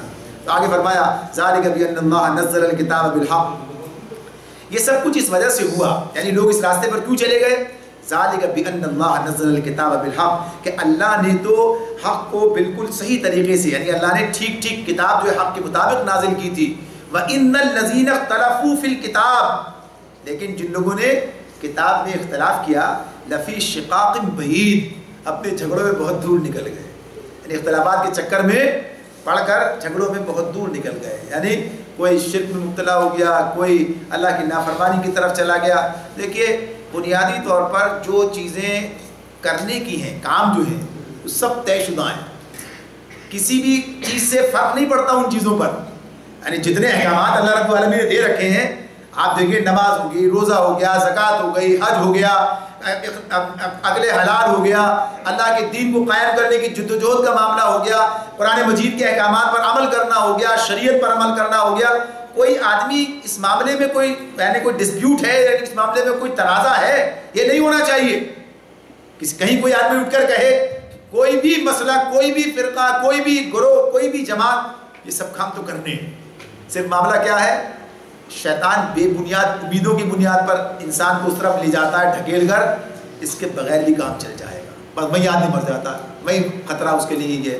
تو اس طرف لے جا کر ایسی چیزیں پیدا کر دینا اس کے دل میں، وہاں خرابی پیدا ہوتی ہے۔ تو بنیادی طور پر اگر آدمی کاموں پر لگا رہے گا تو معاملات ٹھیک رہے گا، قرآن سے وابستہ رہے گا، تو یہی بات اس میں بتا کر اس مضمون کو مکمل کر دیا گیا۔ اب یہاں سے آگے جو مضمون شروع ہو رہا ہے، یعنی اب گویا کہیے کہ تقریباً نصف سورۃ البقرہ ہو گئی ہے۔ اس میں اللہ تعالیٰ نے بنی اسرائیل کا تذکرہ بھی کیا، پیچھے ان لوگوں کے بارے میں بتایا، ہمیں ہمارا کام بھی بتایا۔ اب انہی ہمارے حوالے سے ساری باتیں، اب یہ جیسے دوسرا رکوع شروع ہوا تھا نا، دوسرا سپارہ شروع ہوا تھا، وہیں سے شروع ہوئی بات، چیزیں کچھ ضمن ان کے بارے میں آئی۔ اب زیادہ جو ہیں احکامات کے بارے میں باتیں ہمیں بتایا جا رہا ہے، اس راستے پر چلتے ہوئے جو کام تمہیں کرنا ہے، جو چیزیں تمہارے ذمہ کی گئی ہیں، سپرد کی گئی ہیں، انہیں کیسے ادا کرنا ہے۔ تو یہ سب چیزیں اللہ تعالیٰ ہمیں اس کے بارے میں بتا رہے ہیں۔ شہادت حق کا وہ منصب، کیا کیا گواہی دنیا کے سامنے پیش کرنی ہے، کیا کام کر کے دکھانا ہے، کیا تمہارا طرز عمل ہونا چاہیے، تم سے کس چیز کا مطالبہ کیا جا رہا ہے، یہ سب چیزیں جستا جستا اس صورت کے آخر تک ہمارے ساتھ چلیں گی۔ ضمناً کچھ چیزوں کا تذکرہ ان کا بھی بیچ میں آئے گا، لیکن اصل جو مخاطب ہے وہ اہل ایمان ہی رہیں گے اس میں۔ اب تو یہاں سے آغاز ہوتا ہے، لیس البر ان تولوا وجوہکم قبل المشرق والمغرب۔ یہ سورہ بقرہ کی آیت نمبر 177 ہے۔ اس آیت کا ایک نام بھی رکھا ہے علماء نے، یعنی آیت بر، یعنی وہ آیت جس میں بر نیکی کا تذکرہ کیا گیا ہے۔ تو اس میں اللہ رب العالمین اسی بات کی اس کا آغاز کرتے ہیں کہ نیکی یہ نہیں ہے، لیس البر، بر کہتے ہیں وفاداری نبھانا، نیکی کے اعلیٰ درجے تک پہنچنا، اسی سے لفظ بنتا ہے ابرار، یعنی وہ لوگ کہتے ہیں نا توفنا مع الابرار، ہمیں ابرار کے ساتھ، نیک لوگوں کے ساتھ اٹھا، موت دے، ان کے ساتھ ہی وفات دے۔ تو اس میں یہ نیکی کرنے والے، تو کسی کے ساتھ وفاداری کرتے ہوئے اس کا حق نبھانے کی کوشش کرنا ہے، اس مقام تک پہنچنا، نیکی کا اعلیٰ درجہ، تو اسے کہتے ہیں بر۔ تو اس کے لیے کہا اللہ تعالیٰ نے کہ بر یہ نہیں ہے، نیکی یہ نہیں ہے کہ تم نے اپنے چہرے مشرق کی طرف کر لیے یا مغرب کی طرف، پھر مشرق مغرب کی بات آ گئی۔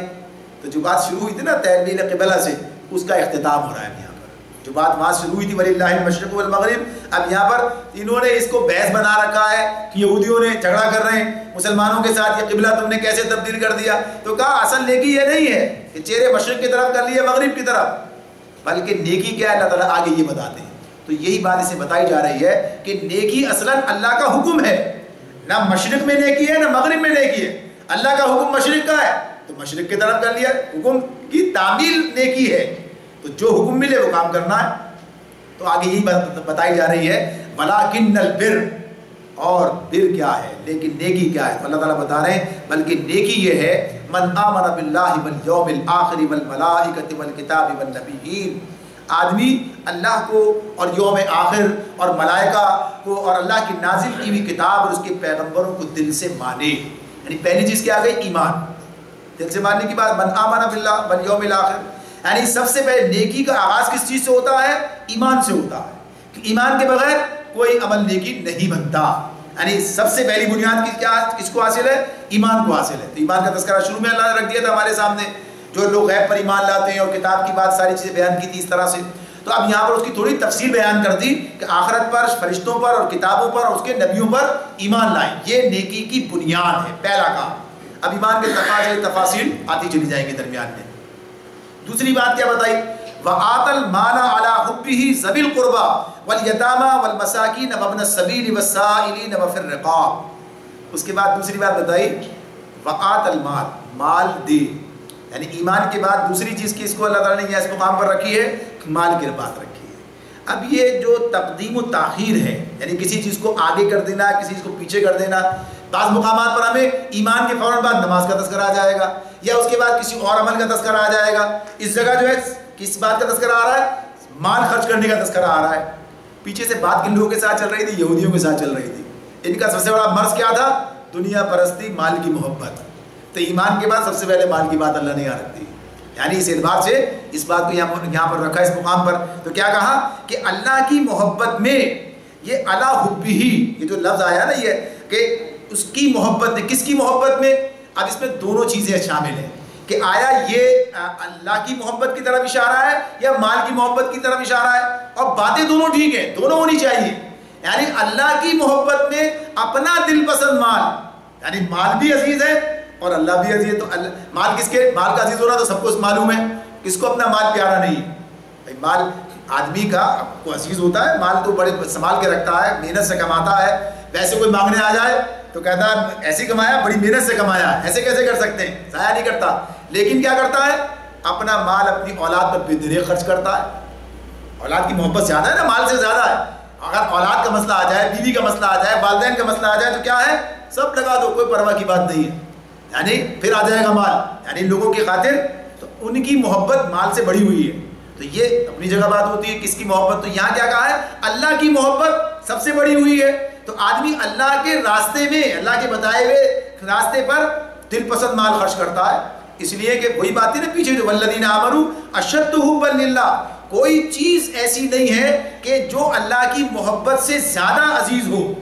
تو چاہے مال ہو چاہے جان ہو، انسان جان سے زیادہ کیا عزیز ہو سکتا ہے انسان کو اپنے لیے؟ آدمی اللہ کے راستے اپنی جان بھی دے دیتا ہے. یعنی ایسا وقت آتا ہے، ایسا موقع آتا ہے تو یہی بات ہے. تو اللہ کی محبت میں اپنا دل پسند مال خرچ کرتے ہیں. کن پر خرچ کرتے ہیں؟ دیکھیے کہ اللہ نے بتایا نا سارے کام کہاں خرچ کرنا ہے. ذوی القربا، یعنی کن پر؟ رشتہ داروں پر. والیتاما، یتیموں پر. والمساکین، مسکینوں پر. وابن السبیل، اور مسافروں پر. والسائلین، سوال کرنے والے، ہاتھ پھیلانے والے، سوال کرنے والوں پر، ہاتھ پھیلانے والوں پر. وفی الرقاب، اور غلاموں کی رہائی پر خرچ کریں. یعنی اللہ نے یہ چیزیں یہاں پر اس مقام پر رکھی ہیں. اور بھی تفصیل کچھ اور اضافے بھی اس کے اندر ہو سکتے ہیں کسی مقام پر جا کر. تو بنیادی طور پر یہ بات بتائی کہ انسان اللہ تعالیٰ کے حکم کی بنیاد پر لوگوں پر اپنا مال خرچ کر رہا ہے. یعنی اس مقام پر کیا بات آ گئی؟ اس حوالے سے کہ خرچ کرنے کے معاملے میں اللہ کے احکامات کی تعمیل کرنے کے لیے تیار ہے، احکامات کی تعمیل کرتا ہے. مال کی محبت اللہ کی محبت پر غالب نہیں ہے. تو جب جو موقع آ جائے، جب جو تقاضا سامنے آ جائے، تو یہ عمومی تقاضے کی بات آ رہی ہے. خصوصی تقاضوں کی بات وہ آگے دور کو بات ہی ہمارے سامنے آ جائے گی. یہ عمومی تقاضے ہیں کہ جس میں آدمی عمومی طور پر ان راستوں پر خرچ کرتا چلا جاتا ہے، اپنے ساتھ ساتھ ان کا بھی خیال رکھتا ہے. تو یہ اللہ تعالیٰ نے ان کے بارے میں یہ نام بنام بتائے. ہم اسے آگے پڑھیں گے، اس کو ان ناموں کے حوالے سے ان کی تفصیل کہ کون کس درجے میں آتا ہے اس کو آگے دیکھیں گے. ابھی صرف یہاں پر اسے اس طرح گزرتے ہیں. پھر آگے کیا بتایا؟ وَأَقَامَ الصَّلَاةَ، اور نماز قائم کرتے ہیں. اب آپ دیکھیے اس کے بعد نماز کی بات آ گئی. وَأَقَامَ الصَّلَاةَ، نماز کی اہمیت کم تو نہیں ہے نا. نماز کی اہمیت تو سب سے پہلے، مال تو وہ خرچ کرے گا اس کی نماز ہوگا. ایسا ہو سکتا ہے کہ مال اتنا بھی نہ ہو کہ اپنا کام چلے. تو کسی ویسے تو دینے والا بننے کی بات کی ہے، بننا چاہیے، مگر ظاہر ہے کہ آدمی کبھی لینے والا ہی ہوتا ہے، ایسے حالات بھی ہوتے ہیں. لیکن نماز اسے بھی ادا کرنی، اسے بھی ادا کرنی. نماز تو سب کے لیے. اب اللہ نے کہا ہے تو یہ اہمیت کم نہیں، بلکہ بات کیا ہے کہ جن لوگوں کے سامنے جس تناظر میں بات ہو رہی ہے ان کے سامنے پہلے وہ بات رکھیے. پھر اقام الصلاۃ، نماز قائم کریں. اور نماز کا قائم کرنا کیا ہوتا ہے؟ نماز کو بھی کسی موقع پر پوری تفصیل سے انشاءاللہ دیکھیں گے. نماز کا قائم کرنا اور نماز کا ادا کرنا، ویسے تو ہم نماز پڑھنا کہتے ہیں، نماز ادا کرنا یا نماز کا قائم کرنا دو الگ الگ چیزیں ہیں. نماز کا قائم کرنے کا مطلب ہوتا ہے کہ جو اس کے تقاضے ہیں ان تقاضوں کے مطابق نماز کو ادا کیا جائے. یعنی جماعت کے ساتھ ادا کیا جائے، اس کے وقت پر ادا کیا جائے، اہتمام کے ساتھ، یعنی یہ تمام چیزیں اس کے شرائط ہیں کہ وہ پوری کی جائے. اس کا مطلب ہے نماز قائم کرنا. تو علماء اس کے بارے میں کہتے ہیں کہ اگر کسی بستی میں اس بستی کے تمام افراد انفرادی طور پر اپنے گھروں میں نماز ادا کرنے والے ہیں لیکن مسجد میں جماعت کا اہتمام نہیں ہے تو نماز قائم نہیں ہو رہی. نماز کب قائم ہوگی؟ جب مسجد میں اہتمام ہوگا.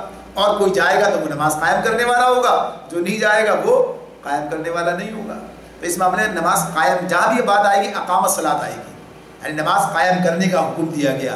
یہ جو آدمی گھر میں پڑھتا ہے، کبھی وقت کو نکل جاتا ہے، قضا کرتا ہے، یہ مجبوریاں ہیں، یعنی یہ رخصتیں ہیں، اجازت ہے. کبھی ایسے حالات ہو گئے اس کی بات ہے، عادت نہیں ہے. یہ ایسا نہیں کہ بھائی ہم تو گھر میں پڑھتے ہیں، ایسا نہیں معاملہ چلے گا. مسجد میں جانے کی بات ہے. اقام الصلاۃ وآت الزکاۃ، اور زکوٰۃ دیتے ہیں. پیچھے کیا تھا؟ پیچھے بھی تو مال کی بات ہو رہی تھی، پھر زکوٰۃ کی بات آ گئی. وآت الزکاۃ، زکوٰۃ تو مال دینا ہے نا. اب یہی وہ بات ہے. نبی کرم صلی اللہ علیہ وسلم نے اس آیت کی تشریح کرتے ہوئے، یعنی اس آیت کو پڑھتے ہوئے یا گویا کہ یہ بات بیان کرتے ہوئے اس آیت سے استدلال کیا. آپ نے فرمایا لوگوں تمہارے مال میں اللہ کا حق صرف زکوٰۃ نہیں ہے بلکہ اس کے سوا بھی ہے. اور یہ آیت آپ نے تلاوت فرمائی، اس میں زکوٰۃ کا تذکرہ الگ کیا ہے، وآت المال علی حبہ ذوی القربیٰ کا تذکرہ الگ کیا ہے. اس کا فرق کیا ہے؟ عام طور پر یہ فرق جو ہے ہمارے پاس اتنا رائج نہیں ہے، سمجھ میں نہیں آتا ہے لوگوں کے، اس لیے کہ ہم ان حالات میں زکوٰۃ آپ اپنی خود ادا کرتے ہیں، میں اپنی ادا کر رہا ہوں، یا اپنی اجتماعیت ہے اس کے تحت ادا کر رہے ہیں، تو عام طور پر لوگ زکوٰۃ خود ادا کرتے ہیں۔ اسلامی ریاست جب قائم ہوگی، اسلامی ریاست قائم ہوگی تو ساری زکوٰۃ اس ریاست کو جائے گی۔ ہمارے پاس زکوٰۃ تو ہے نا، زکوٰۃ آرڈیننس تو ہے، نافذ ہے، لیکن چونکہ یہ اس پوزیشن میں نہیں ہے کہ یہ اس طریقے سے لوگوں سے زکوٰۃ وصول کرے، کوئی اس پہ کمپرومائز نہیں ہوگا، کوئی سمجھوتا نہیں ہو کرے گی اسلامی ریاست کہ اچھا بھائی ٹھیک ہے آپ نہیں دیتے مت دو، چلو ٹھیک ہے ایک صرف حلف نامہ داخل کر دو۔ حضرت ابوبکر صدیق رضی اللہ تعالیٰ نے کیا کہا تھا؟ ایک رسی کا ٹکڑا بھی دیتے تھے، نہیں دیں گے ان کے خلاف قتال کروں گا، تلوار، صرف یہ نہیں کہ بند کر دیں گے اٹھا کر۔ یہ آپ کے سامنے بڑا مشہور معاملہ ہے یہ تو زکوٰۃ کہاں جاتی ہے؟ زکوٰۃ تو بیت المال میں جاتی ہے اس ریاست کے، پھر آپ کیا خرچ کریں گے؟ ہم کیا خرچ کریں گے؟ دنیا لوگوں پر کیسے کریں گے؟ اس کے سوا کریں گے۔ تو مال کا خرچ صرف زکوٰۃ نہیں ہے، بھائی زکوٰۃ دے دی اب ہم تو فارغ ہو گئے، اب کوئی مرتا ہے مرے، جیتا ہے جیے، ہمیں کیا واسطہ اس سے؟ زکوٰۃ کا الگ مقام ہے اور اس کے علاوہ پھر زندگی پر خرچ کرنے کا الگ مقام ہے۔ یعنی یہ نہیں کہا کہ بس زکوٰۃ دے کے فارغ ہو گئے، بلکہ اس کے بعد بھی اگر اللہ نے تمہیں توفیق دی ہے، تمہیں مال دیا ہے تو خرچ کرتے جاؤ، یہ اللہ کے پاس جمع کرانا ہے، یہ سب چیزیں اس کی اہمیت ہے اپنی جگہ پر، اسی لیے بات کہی گئی۔ تو زکوٰۃ کو الگ بتا دیا گیا کہ زکوٰۃ کیا ہے؟ زکوٰۃ اسلام کے ارکان میں سے ہے، اور مخصوص مال یعنی جتنے اس کا نصاب ہے اتنا مال سال بھر رہے، 7.5 تولہ سونا یا 52 تولے چاندی یا کم و بیش اس کے حساب بیان جو ہوتے ہیں، یہ ہو سال بھر رہے تو پھر 2.5% یعنی 40واں حصہ اس کا نکالنا ہے سال میں ایک مرتبہ، یہ زکوٰۃ ادا ہونی ہے۔ تو یہ تو زکوٰۃ ہے، اور باقی کا معاملہ تو پھر اس کے علاوہ ہے، تو اس کی بات بھی اللہ نے آگے بیان فرمائی ہے۔ پھر کہا وَالْمُوفُونَ بِعَهْدِهِمْ إِذَا عَاهَدُوا، اور اس کے بعد کیا کہا؟ وَالْمُوفُونَ بِعَهْدِهِمْ إِذَا عَاهَدُوا، نیک وہ لوگ ہیں کہ جب عہد کریں تو وفا کریں۔ عہد بڑی چیز ہے، عہد کا جو معاملہ ہے، وعدے کی بات، یہ ایک بات کہہ کر پوری بات کر دی گئی ہے۔ وَالْمُوفُونَ بِعَهْدِهِمْ إِذَا عَاهَدُوا، یعنی ہر معاملے میں انسان کے معاہدات ہیں، کوئی بھی کام کریں گے ہم، وعدے ہوں گے، کچھ معاہدات ہوں گے، کچھ چیزیں ہوں گی، اگر ان کی پابندی کی جائے گی، اگر وہ وفا کیے جائیں گے معاملات ٹھیک چلیں گے، اور اگر وہ وفا نہ کیے جائیں، وہاں خلاف ورزی ہو جائے، معاملات جو ہیں اس کے برخلاف چلے جائیں تو بگاڑ پیدا ہو جائے گا۔ یعنی اسلام جو چیزیں بتا رہا ہوتا ہے نا، عبادات ہیں، معاملات ہیں، اخلاقیات ہیں، اسی کے اندر یہ معاملات کے اندر یہ بات آ گئی کہ معاملات میں جو ہے وعدے وفا ہونی چاہیے۔ تو اللہ سے کیا ہوا عہد بھی وفا ہے، بندگی کا عہد، انسانوں کے ساتھ کیا ہوا عہد بھی جو آپس میں ہوتا ہے اسے بھی وفا کرنا، اور پھر اس کے بعد کہا وَالصَّابِرِينَ فِي الْبَأْسَاءِ وَالضَّرَّاءِ وَحِينَ الْبَأْسِ، اور تنگی و مصیبت کے وقت میں اور حق و باطل کی جنگ میں صبر کریں۔ یہ مرحلے بھی آئیں گے، یہ مرحلے، بر کی بات ہوئی ہے نا، نیکی کی بات، نیکی میں یہ سب چیزیں داخل ہیں، یعنی حق و باطل کی تنگی و مصیبت کے وقت میں اور حق و باطل کی جنگ میں صبر کرے۔ بھائی ہمیں کیا باطل سے لینا دینا، ہمارا اپنا معاملہ الگ ہے، ہم بس اپنا کام کرتے ہیں، باطل جو کرتا ہے وہ جانے، اس کا کام جانے، اللہ جانے، باطل جانے، ایسا نہیں ہے۔ اللہ نے کہا کہ باطل پر حق کی چوٹ لگاتا ہے، جال حق و زہق الباطل، حق آ گیا اور باطل چلا گیا۔ رسول یہی کام تو کر رہے تھے صلی اللہ علیہ وسلم، آپ نے باطل پر حق کی چوٹ لگائی، یعنی یہ نہیں کہا کہ بھائی جیسے موسیٰ علیہ السلام کی قوم بنی اسرائیل نے کیا کہا تھا، آپ جائیں اور آپ کا رب جائے، آپ لڑیں، ہم تو ادھر ہی بیٹھے ہیں۔ صحابہ نے تو یہ نہیں کہا تھا، وہ تو کہتے کہ اگر آپ ہمیں لے کر سمندر میں کود جائیں تو وہاں بھی آپ کے ساتھ کودیں گے، جہاں آپ کہیں گے ہم آپ کے ساتھ جائیں گے، ہم اپنا خون آپ کے ساتھ بہائیں گے۔ یعنی اس معاملے میں یہ بات ہے۔ تو یہ کیا کہا، اب ایسے حالات ہوں گے پیدا تو ان حالات میں بھی صبر کریں گے۔ یہ نہیں کہ معاملات جو ہے اس کے اندر جو ہے بھائی یہ اپنے بس کی بات نہیں ہے، یہ کہاں سے نکل کے آ گیا سارے معاملات، یہ بھی دین کا حصہ ہے، یہ بھی دین کا تقاضا ہے، اور اسی کے تحت جو ہے پھر سارا دین، سارا یعنی اس کا سسٹم جو بنتا ہے، نظام جو بنتا ہے، اس کے تحت یہ مراحل بھی آتے ہیں۔ تو یہ مراحل بھی پہلے مرحلے میں سامنے رکھے پورا دین پیش کیا جاتا ہے نا، یہ ہے تمہارے سامنے۔ تو اس اعتبار سے بتا دیا کہ، اور یہ کبھی یہ مرحلے ابتدائی دنوں میں بھی آ جاتے ہیں، جیسے آزمائش کی بات آ رہی تھی آپ کے سامنے، ابتدائی دنوں میں بھی آ جاتی ہے، بغیر کسی مقابلے کی بھی آ سکتی ہے۔ تو بتا دیا کہ ان حالات میں صبر کریں، تنگی و مصیبت کے وقت میں اور حق و باطل کی جنگ میں صبر کریں۔ پھر کیا کہا اللہ ان کے بارے میں، اولئک الذین صدقوا واولئک هم المتقون، یہی لوگ اپنے دعوے میں سچے ہیں۔ اولئک الذین صدقوا، یہی لوگ راست باز لوگ ہیں، سچے لوگ یہ ہیں۔ جیسے دعویٰ ایمان ہے نا سب کا، تو کہا اس پر پرکھیں گے ہم، جو ان پہ پورا اترا یہ سچا ہے، راست باز لوگ ہیں۔ وَأُولَٰئِكَ هُمُ الْمُتَّقُونَ، یہی لوگ متقی ہیں۔ تقویٰ کی کوئی اور تعریف نہیں ہے، یعنی اسی سے سمجھنے کے لیے کچھ مختصر کریں گے، کچھ ایسے کریں گے، یعنی ہم کہیں گے اللہ کی اطاعت کرنا، اللہ نے کہا ہے نا، اور اللہ کی نافرمانی سے بچنا، اس کا نام تقویٰ۔ اطاعت کن چیزوں کی ان چیزوں کی ہوگی جو بتا دیا یہ، تو یہ چیزیں اجمالاً اس جگہ پر بیان کی گئی ہیں، انہی کی تفصیل آگے چلے گی، انہی کی تفصیل جو ہے ایمان کی تفصیل بھی چلے گی، اور پھر معاملات کی تفصیل بھی چلے گی، تمام چیزیں جو ہیں آگے بڑھتی چلی جائیں گی، اس میں احکامات بھی آ جائیں گے، معاشی احکامات بھی آ جائیں گے، ارکان اسلام بھی آ جائیں گے اس کے اندر، یعنی پھر اس کی تفصیلات جو ہیں۔ تو اجمالاً یہ آیت بر جو ہے اس میں اللہ تعالیٰ نے ان عنوانات کو ہمارے سامنے رکھ دیا ہے جنہیں بر کا عنوان دیا گیا، یہ نیکی کے کام ہیں، ان کاموں کو انجام دینے والے ہی ابرار کہلائیں گے، انہی کاموں کو انجام دینے والے صدیق اور متقین کہلائیں گے۔ صدق کو کہا نا، سچے ہیں، اسی اعتبار سے تو اور سورہ حدید میں چلے جائیں گے تو وہاں تو ہر ایک کے لیے کہا ہے کہ یہ سب جو اس راستے پہ چلیں گے وہ اللہ کے نزدیک صدیق اور شہید ہوں گے۔ تو انہی حوالوں سے یہ سب کام کیے جائیں۔ اللہ رب العالمین ہمیں سمجھنے اور عمل کرنے کی توفیق عطا فرمائے۔ وآخر دعوانا ان الحمد للہ رب العالمین۔